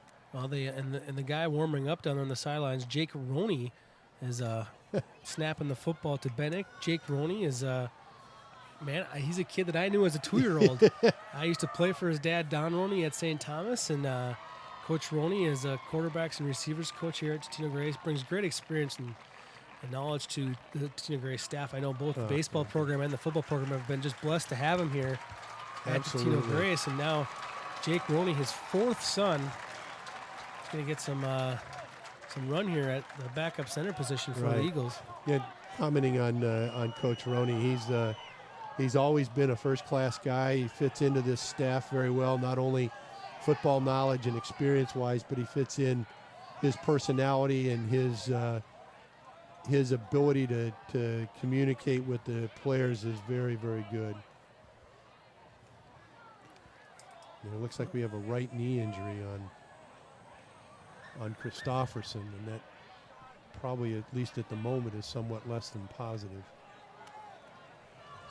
Yeah, he's not putting any weight on that knee, so you'd have to probably consider him out for the rest of the night. Roney's in at center. We'll see how that center quarterback exchange goes here on 2nd down and goal now from the 13-yard line. Remember, Totino Grace just lost 3 yards in their previous play. Now the handoff goes inside to the younger Flomo. Dylan Flomo, and that ball is only brought forward for about 2 yards. Yeah, that was well played by the right side of the Hopkins defense. The defensive tackle, the defensive end, and the linebacker all stepped up, took on the blocks, and made the play for the defense. So with less than a half a minute to go in the quarter, Grace is knocking on the door again, but they're starting to run out of downs here. And they're third and goal. They're down 4, and you got to remember when they went for 2 earlier in this game, instead of taking the extra point, they could be down just 3 right now had they not made that decision. Bennick under center, Flomo deep back, fakes to Flomo. He's got an open receiver. Nope. He's going to run out of the pocket to his right. There is a flag on the play. He's running out of room now, and now he throws the ball into the grass. But there is a flag, and in this position, it's usually holding on the offensive line. We'll see, and that is true. Yep. Holding. Now, if you're Hopkins, do you move him back or 10 more yards, or do you just take the 4th down and see what Totino Grace is going to do? Well, I would like to get the ball out of scoring position. So move them back further. They have completed 2 or 3 long passes. But when you don't expect it, right? So that's kind of the difference. But yeah, I think I'd rather have a 3rd and 22 than a 4th and 12. But they're declining. They're declining. It's going to be 4th and goal from the 12-yard line. I'm with you, though. I might have moved them back as well and taking your chances with your defense, because I think the Totino Grace's offense hasn't shown that they can just throw it on 3rd and long when they want to. Right. They throw it when you don't expect it on 2nd and short. Here we go, though. Big 4th down play. 4th down and goal from the 12-yard line. Newest, biggest play of the game so far. Bennick under center, back to pass, looking down the middle. He's going to tuck it and run. Nowhere to go. Nowhere to run to, nowhere to hide. Really well done by the defense to corral the pass and step up and make the play so that Bennick could not run. Here we see him stepping up. The defensive tackle does a good job both of them do a good job of breaking off their blocks and getting back and getting involved with the quarterback and keeping him from having any gain at all. Well, we'll take a quick timeout. It's the end of the 3rd quarter. Hopkins leading by 4 as we head to the 4th. Watch Channel 12 at home. Why not on the go? Channel 12 is online at 12.tv. Watch on your phone, on your tablet. Channel 12 is your local source wherever you go. Just log on to 12.tv. Check out our videos, subscribe to our YouTube channel, follow us on Twitter, like us on Facebook, and even watch live events via live stream. So don't wait. Stay up to date with Channel 12 and 12.tv, your local source.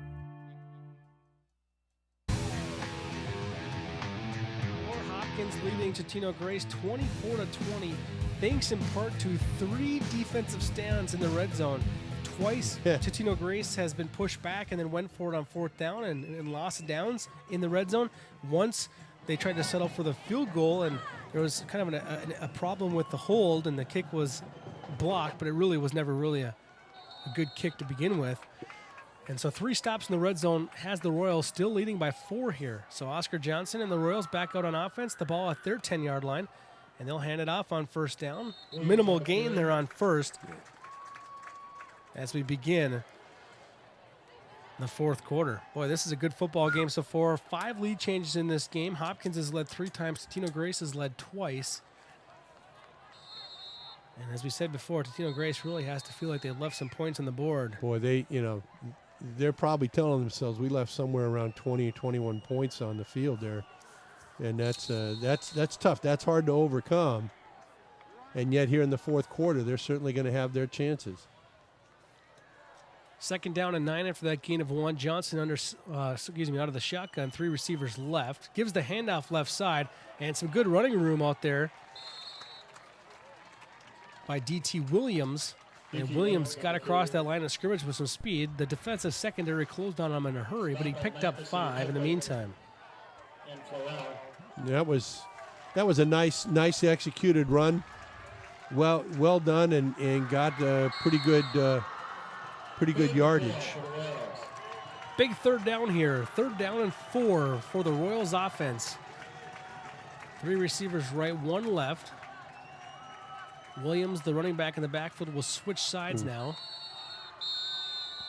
And they'll call a timeout as Hopkins, feeling the importance of this call, didn't like what they saw. They're going to make some personnel changes and come back out with a new 3rd down play.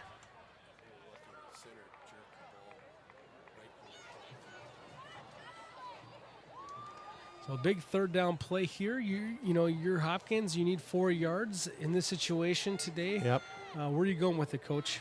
Well, they've done a really nice job with 2 different pass plays. Yep. But they've had good success with throwing the ball on the out routes. They've done a good job with the dig routes. They're clearing deep with 1 receiver and running the dig at 8, 10, 12 yards behind it. They've hit McDonald 3 or 4 times with that. They've hit Atkins a couple of times. I think it'll be something in that vein that we'll see here. Big 3rd down play. Johnson calling out the play to his team out of the shotgun. Gives the handoff right up the middle. D.T. Williams broke a tackler or dragged a tackler with him and then spun a bit forward and got the first down. Yards after contact, very crucial in that carry because he didn't have the first down at contact. But he leaned forward, kept his feet driving, and made the play. And something that I didn't expect them to do. They've thrown the ball well this evening, and that was a very well executed run play. It's interesting how they really haven't relied heavily on one running back too. They've really shuffled all 3 of them in and out of this game. Right. They've had 4 or 5 guys have carried the ball, maybe more, because they've run those sweeps, those jet sweeps a number of times. Now Williams again, the ball carrier. He's going right side, cuts it up a little bit along the outside. When he cut it up there, he was met by the pursuit of Jared Floral, who makes a nice tackle after a short gain. Pickup of about 4 yards, though. Yeah, Floral makes a nice contact, a good one-on-one open field tackle. And that, if he doesn't make that tackle, that play goes another 5-6 yards probably. Jamichael Ellis checks back in now at running back for the Royals. They're going 3 receivers to the left side. Johnson now settling in the shotgun position, gives it to Ellis right side. So they run to the weak side of the offense there and able to find pretty good running room right now. Hopkins, one thing Coach Den Hartog told us before the game there, Bill, was that he knows they're not that big up front, but they try to just kind of plug away at it, try to kind of continue at it and go quick. And they hope that the speed in which they play at makes the defense tired late in the game. Well, here we are late in the game, and they're trying to get that kind of Totino Grace defense wore down a little bit and see if that doesn't help their offensive line. Yeah, I think that's exactly true. And they're doing a good job. Their linemen are doing a good job of getting a pretty good push. Oh, they're going to throw here on 3rd down and short. They got McDonald open, and he hauls it in. A perfect throw by Johnson. over the top of the defense. The coverage was there. Hartwig was right there to make the stop, but McDonald makes the play. Boy, and that is a nice throw by Johnson, a super grab by McDonald, and from a quarterback sneak formation that really, I don't want to say it caught Totino defenders flat-footed. They weren't flat-footed at all. Didn't surprise anybody, but it was just an excellent. There's no defense for the perfect pass. Back out of the shotgun on 1st down and 10. Handoff goes up the middle. Big pickup by Ellis. Gets a good block on the right side from his receiver, and he gets another Hopkins 1st down as he picks up 11. Boy, and another nice run by number 20, Jamichael Ellis. He's really getting into a good rhythm. He's got good sync with his offensive line. He's hitting the hole at the right spot. The offensive linemen are getting downfield. They may not be making great blocks downfield, but all you got to do is run around and get in somebody's way, and the running back can make a cut off of him. Ellis has that perfect little running back body, too, that 5'7", 197, that Barry Sanders frame. I mean, it's just the perfect running back frame that they use these days. Absolutely. Ellis gets it again, up the middle, dragging Eagles with him. Boy, there was some penetration on the backside there. They really left Ryan Kush unblocked from Totino Grace, but Kush wasn't able to make the stop. He just gets dragged from the powerful legs of Ellis. And again, the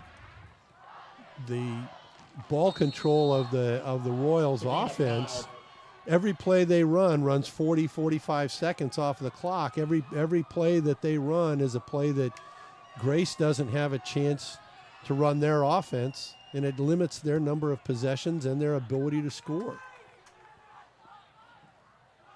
Oh, there's the penetration. Yep. Totino Grace brought the house there that time, and D.T. Williams was met in the backfield for a short loss. You figured that had to show up at some point. You cannot run the same play over and over again without it breaking down at some point. That's exactly what happened there. Good defense by the Eagles to stop that. 3rd and 7 for Hopkins. Lou Johnson got the Totino Grace, the Eagles the jump. A hard count there, got him on the far side of the field. And that's where the fatigue might set in. They always say, when you're tired, you tend to make some mental mistakes. There was a mental mistake there on the defensive line from the Eagles. Yeah, that encroachment is, that's really troubling.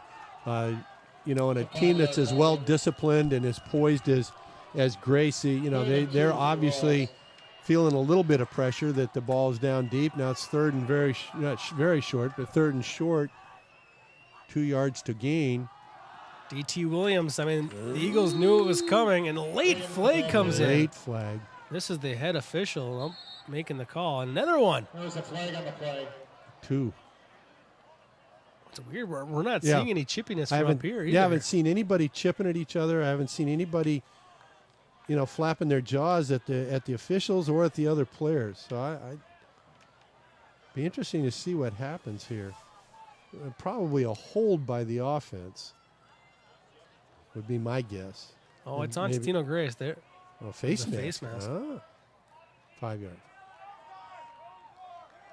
5-yard penalty on the face mask, but then a personal foul on the defense as well. Yeah. Something late after the whistle. Unsportsmanlike. That's 2 poise-related penalties. See if we can pick up the face mask here. I don't see it, but see if you can watch 62 late though. Yeah. Something happened late. Oh, right there, taunting. Yeah, I saw the taunts. Yeah. Pretty, maybe not a fourth quarter call. I don't know. I don't know. I don't know if that's a fourth quarter penalty.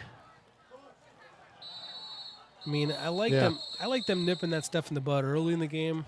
Right. And there hasn't been a lot of chippiness and trash talking going on here in this game, at least that I've been able to detect. So you saw the personal foul come in there late on Sam Anderson, who looked like he just had something to say to the running back. I don't like the trash talking, but I also don't like a 15-yard penalty because of it either. Right. Right. Well, 2nd down and goal now for Hopkins. On 1st down, they ran the ball up the middle, didn't find much running room. But again, you said it, Bill, the clock is really on their side right now, the way things are nuking away. really tight offensive formation here, but they got Atkins split out to the left side all by himself, one-on-one. They're going to hand it off, though. Momo. Another running back getting the ball. Yeah, that's Henry This one Momo. went to Harry Momo. Harry Momo, yeah. I wonder if their running backs are getting worn down a little bit. Well, because I would worry about ball security. All of a sudden bringing a guy in here that hasn't really ran the ball yet.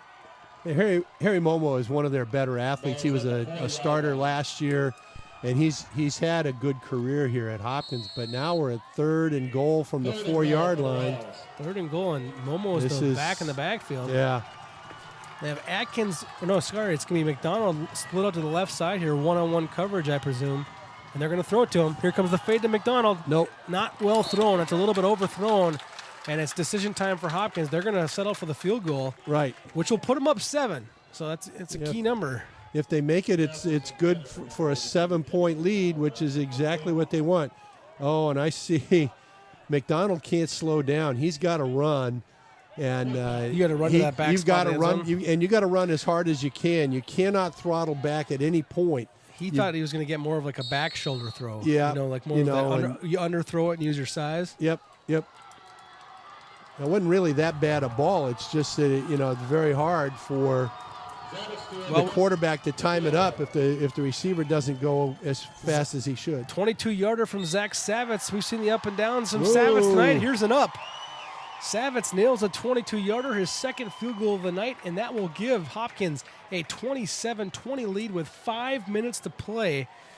And they milked a lot of clock, but there's still plenty of time left for Totino Grace. Yeah, they ran about 5.5 minutes off with that drive and did get the score. They would have obviously liked to have had the 7 rather than the 3, but there's a big difference between a 7-point lead and a 4-point lead.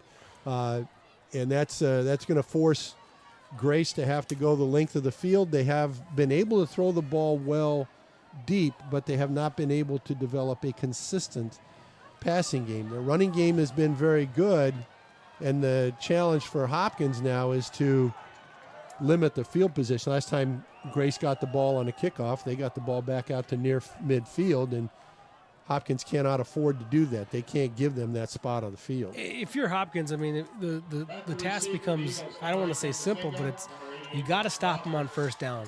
Oh, because Totino Grace is a whole different football team when it's 2nd down and 4 than when they are 2nd down and 9. Yep, absolutely. I mean, you could say that for most football teams, but I think really Totino Grace, really especially this team we see tonight, it's a big difference. Yes, absolutely. And they they're going to need to stretch the field a little bit, sideways and lengthwise. This is a challenge for both teams. The first one is coming here. Where do you kick the ball, and you better defend it. There you go, right there. Yep, right at the 30-yard line. Kickoff return.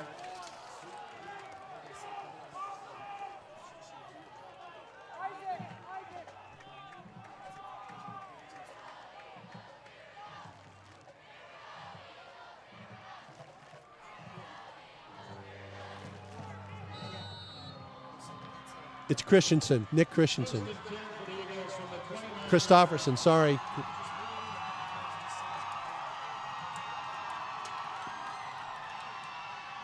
On first down, Bennick back to pass. His pass was deflected. It's hanging in the air, but it falls innocently incomplete as he was looking for the fullback, Randy Bertram. Yes. Let's go down now to Allie, who's got an injury report on the starting center for Totino Grace, Nick Christofferson. Thanks, guys. Christofferson, the lone man down on the bench here. When the trainers were looking at him, he kept pulling on the back underside of his knee, which is a little bit different. And what they did was they wrapped it up. They threw some ice kind of in the back calf area. But, there is no way this guy's getting back in the game tonight. So it's definitely a loss for Totino Grace having second string in there. News for the Totino Grace Eagles and their offense, but good news for the Eagles for the moment is that Harry Momo got a little bit impatient there and jumped across the line of scrimmage. Momo was coming on a blitz on a big 3rd down play, and Momo, come on, buddy. He just gave him a free 5 yards there. And that changes the pick, 3rd and 10. Well, we just said it. Very Totino Grace, different, of all teams, they are so different 3rd down and 10 than 3rd down and 5 or 2nd down and 5 or 2nd down and 10. And you say that, well, isn't everybody, but a team that wants to run the ball the way they do, and their passing game is primarily play action passing, or what looks to be run action pass, that you give them 5 yards and it kind of changes the scope of what they can run. So here we go, 2nd down and 5 now after that free 5 yards. Handoff goes to Flomo, and he runs over a defender across the 40 to midfield into Hopkins territory. He's knocked out of bounds inside the 40. Great effort on the offensive line, and a great second effort by Kez Flomo as he breaks it out. We see a good push, good block by the fullback. Nice power, oh my goodness. He just disposes of the defensive player there and then gets out into the running lane and is downfield 25, almost 30 yards before he's jammed out of bounds.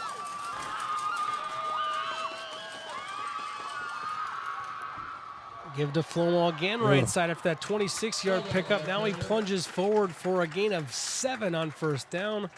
Flomo has just picked up 146 yards on 17 carries. And he's really keeping his average up. He had about 125 123, 125 last week. He's really hitting some stride here, and Hopkins defense has to be aware of where he is and what kind of plays they are running to get him the football. There it is again. Inside handoff to Flomo. This time the defense is there and aware, and they make the play. It's Zach Haley. Haley's had a nice night for Hopkins. Makes a good stop there behind the line of scrimmage. A loss of 1. This is the tackle trap counter. And you can see when Haley, the linebacker, follows the tackle, he gets there. And earlier in the game, they weren't able to do that. But that time he was following the pulling tackle, and he's right there to make the play. A couple of big plays upcoming here. 3rd down and 5. Bennick going to come out here in the I formation level. Fullback Isaac Floral with Flomo dot in the I. Handoff goes left side. Straight blast off tackle, and Flomo's got the 1st down.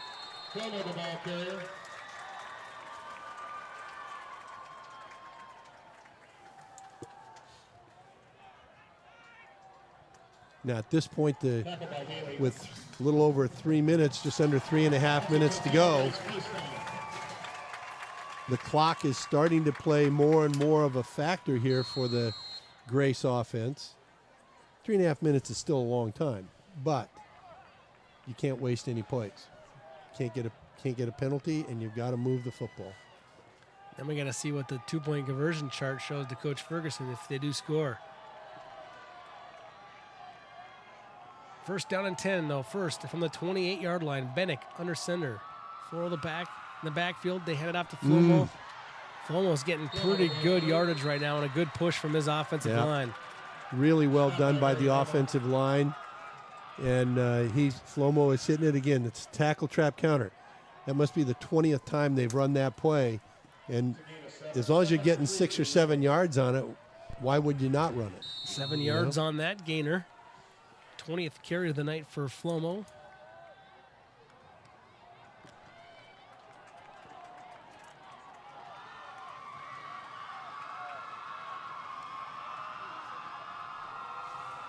Flomo in motion again. This time they give for all the fullback.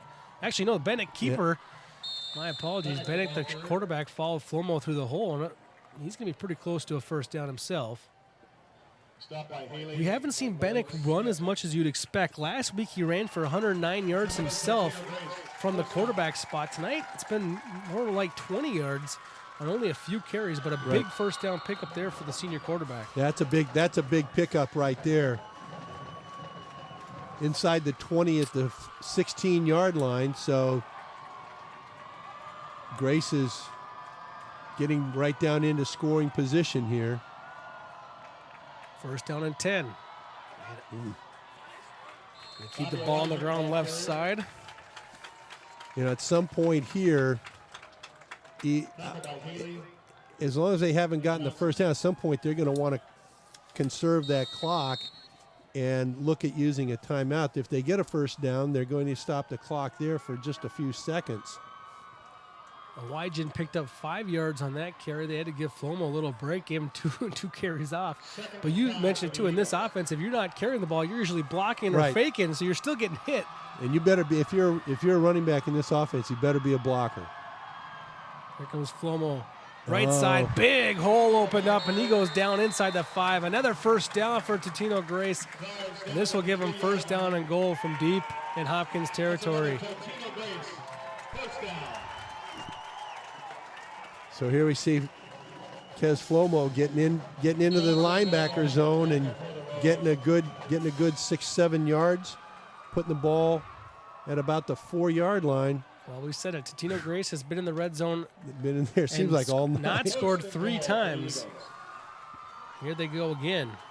And we're going to be coming up on less than a minute after this play. Power I formation, a new formation here, and they go to Flomo right side. He gets hit down low. Great penetration in the backfield from the defensive back, who we've called a few times here tonight, Manny Kuma, who's been in the middle of some very positive plays and some negative ones as well, but Kuma makes a great play right there. Yeah, his 154-pound body throwing it right on the legs of Flomo and stopping the play for little or no gain. Timeout called now, and Kuma was also the one that Flomo ran over on that one highlight reel we showed earlier. So.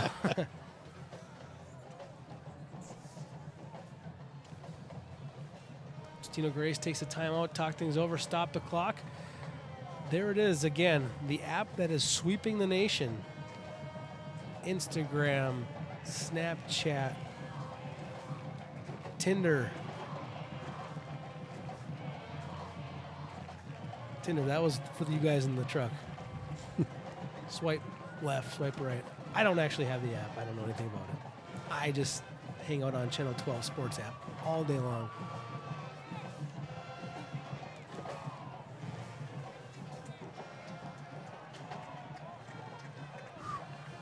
Boy, if Grace scores, Hopkins is up against the wall. And Grace is putting themselves in a position now. I think they've got, if they score, they've got to kick the extra point, because if you don't make the one, you go for 2 and don't make it, you're in trouble. That's ball game. There's a touchdown. Here's right there. Kez Flomo into the end zone, left side for a touchdown. Now, my last football game broadcast was last year, Totino Grace against Osseo. Osseo could have tied the game with an extra point. They went for 2. Totino Grace won and marched on to the state semifinals. Right. So it's 26-27.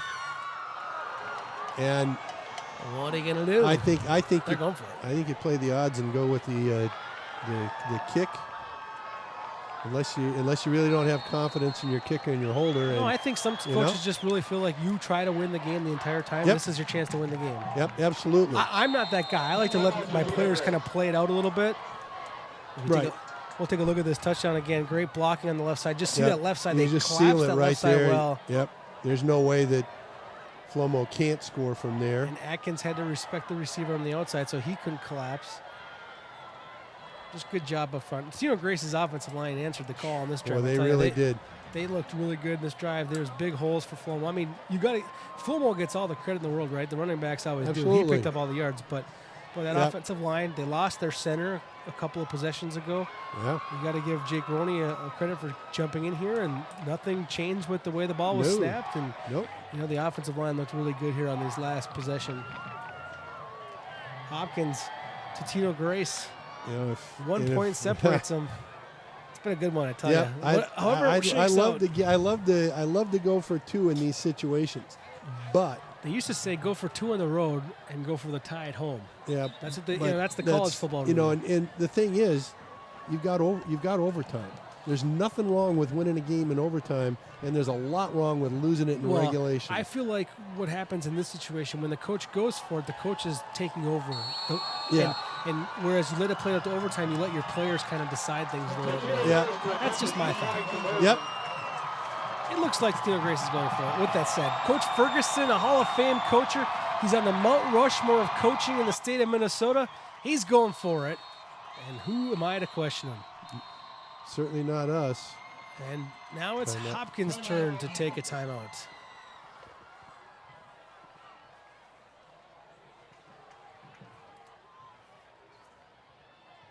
you know, as much as you want to do trick plays and these 2-point conversions and stuff, Flomo's picking up 7 yards to carry. Don't you just do it? Don't you just give it? Do to what Flomo? do what you did to get there. Yeah, you know. This play right here, maybe. Yeah, that looked good to me. I don't know. You know, and if you're the Hopkins defense, you've got to defend the entire line of scrimmage, and in the back of that defensive coach's mind is, they fake that play and run a play action You pass, know what and though? they got a guy. If I'm Hopkins, I don't care. Because I've seen Bennick roll out today and overshoot a receiver, and I've seen him get guys in his face, and I sell out. I go all 11. If they pass it and beat us, great call. They did it. Right. I'm selling out on the run, and I'm selling out on number 4.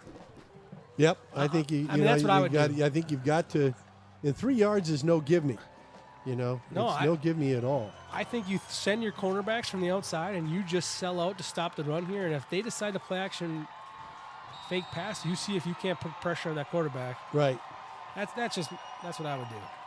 Then there's no room for being tentative. All 11 guys got to be going. This looks like they've got to be going hard. Power eye left formation. Yep. There it is, right there. There's the play action There's fake. the play action. Bennick's going to keep it. He's got the corner. Oh, he got knocked out, but he made it in. Oh my goodness. Well, you still got 40 seconds, Joe. You can get the ball downfield. Got a chance to score. You only need a field goal. See, McDonald got beat there. 82, McDonald. He's a great player. Yep. But he just did not react to this play at all. Yep, there was nothing. And Bennick in his own right is a very good runner. Yeah, he was one of the top running backs for Totino Grace last year. Right. He shows that ability in getting in for that 2-point conversion.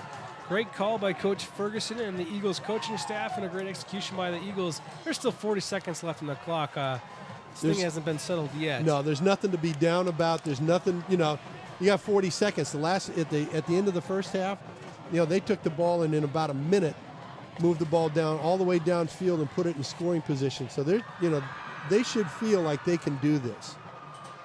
They've got at least one timeout. It's going to be tough. 40 seconds isn't a lot to work with, but you got to do the best you can.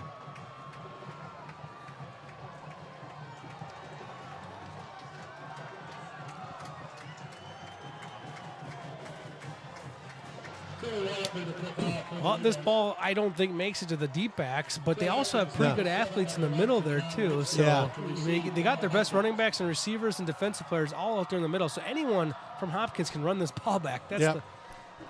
I think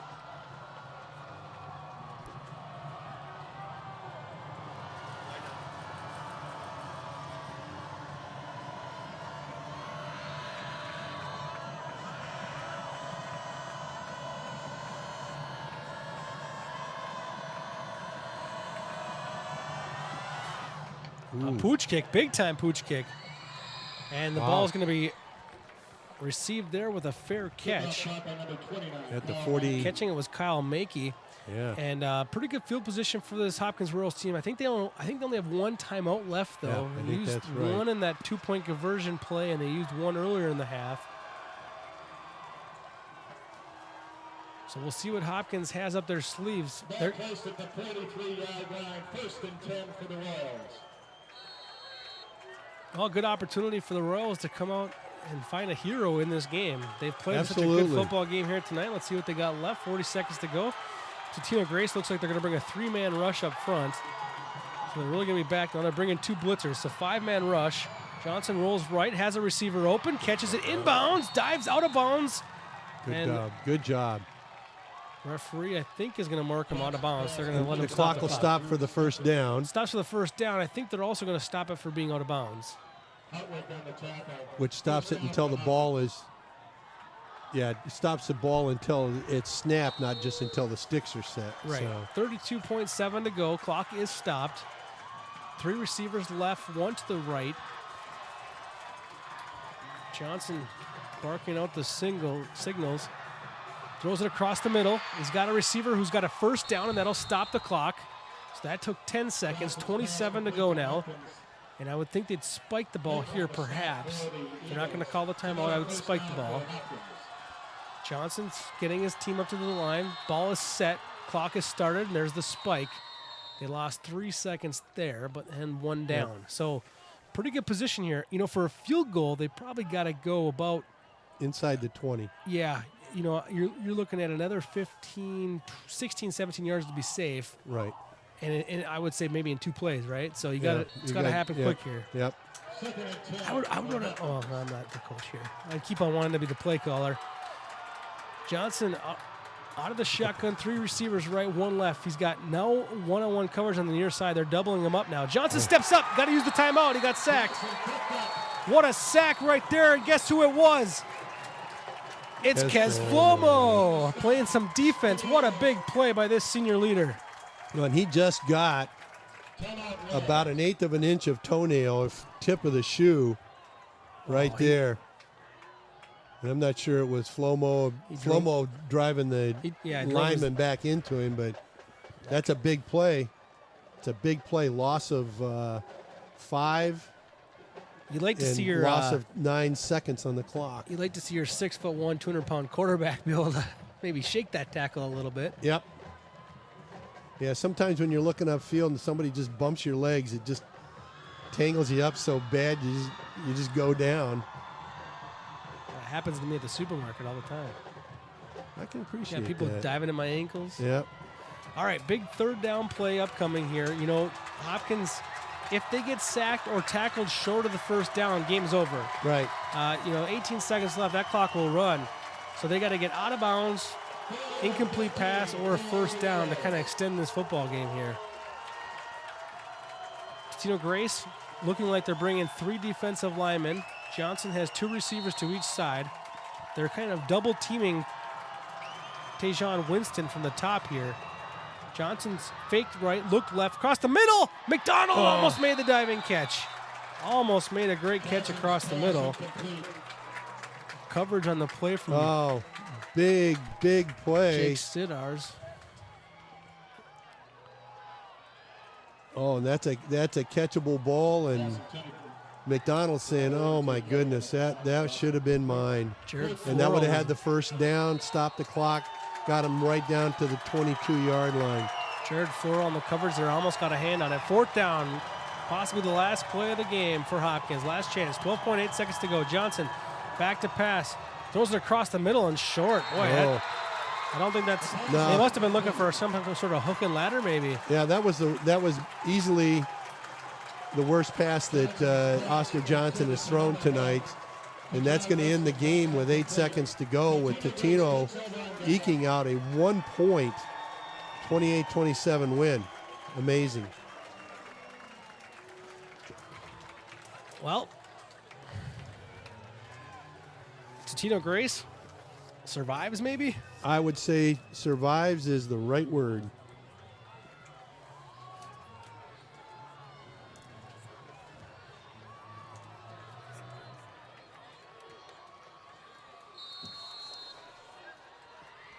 So Totino Grace with the best formation in football. The victory formation. Benek takes the snap, kneels, and Totino Grace hangs on to win here tonight at home and beat the Hopkins Royals 28-27. It's got to be heartbreak city for Hopkins, though. They seem to do a lot of things right here tonight.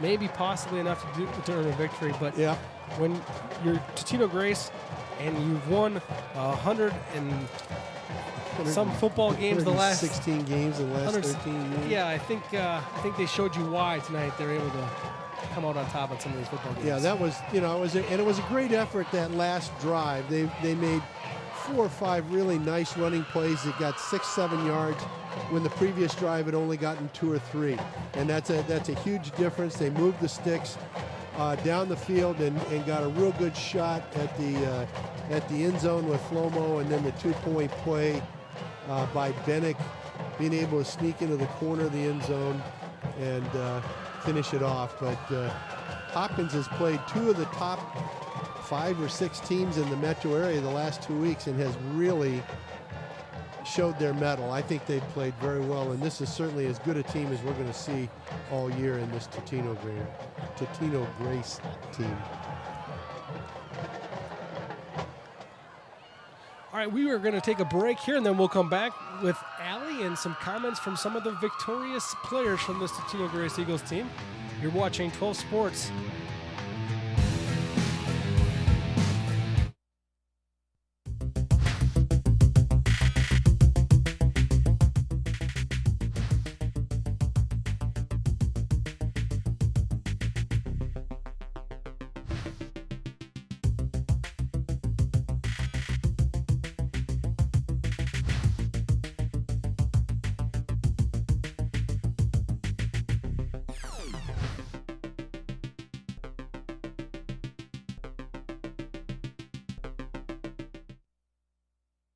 My new mom and I have a lot in common.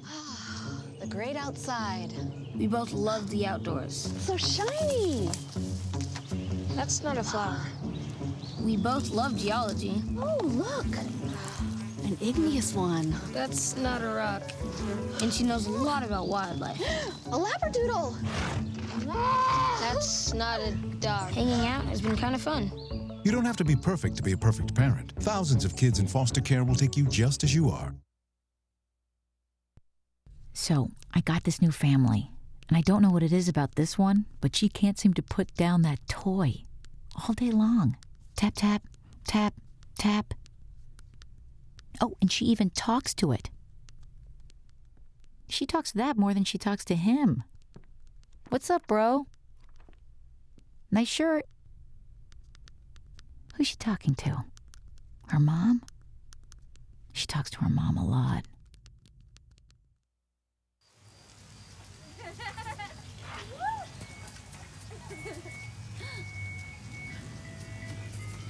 Mom, can we get some ice cream? Please, Mom, please. No, we're having dinner soon. Please.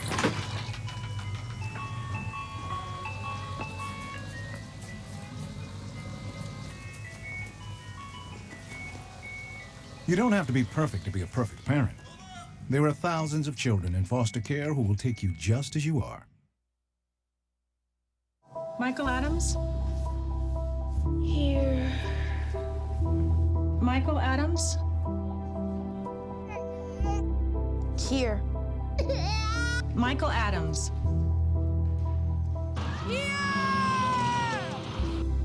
Michael Adams. Students who miss 18 days of school in any grade risk falling behind and not graduating. Absences add up. Keep track at boostattendance.org today.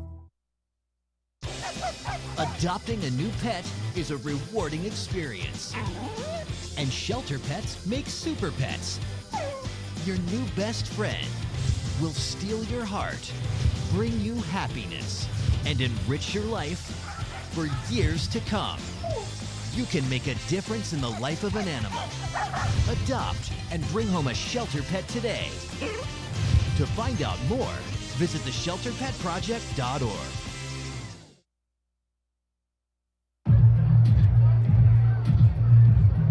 If you drive buzzed, it could cost you around $10,000. You'll face major legal fees, major fines, and steep insurance penalties. You could lose everything. Buzzed, busted, and broke, because buzz driving is drunk driving. Me almost being pummeled right now. But what they just did was they have their strength coach has them do a breathing exercise. It reduces cramping. It gets them to settle down after the game. And probably won't see that with many other teams, but one of the assistant coaches just said that's probably one of the coolest things they've ever gotten out of this female strength and conditioning coach that they have.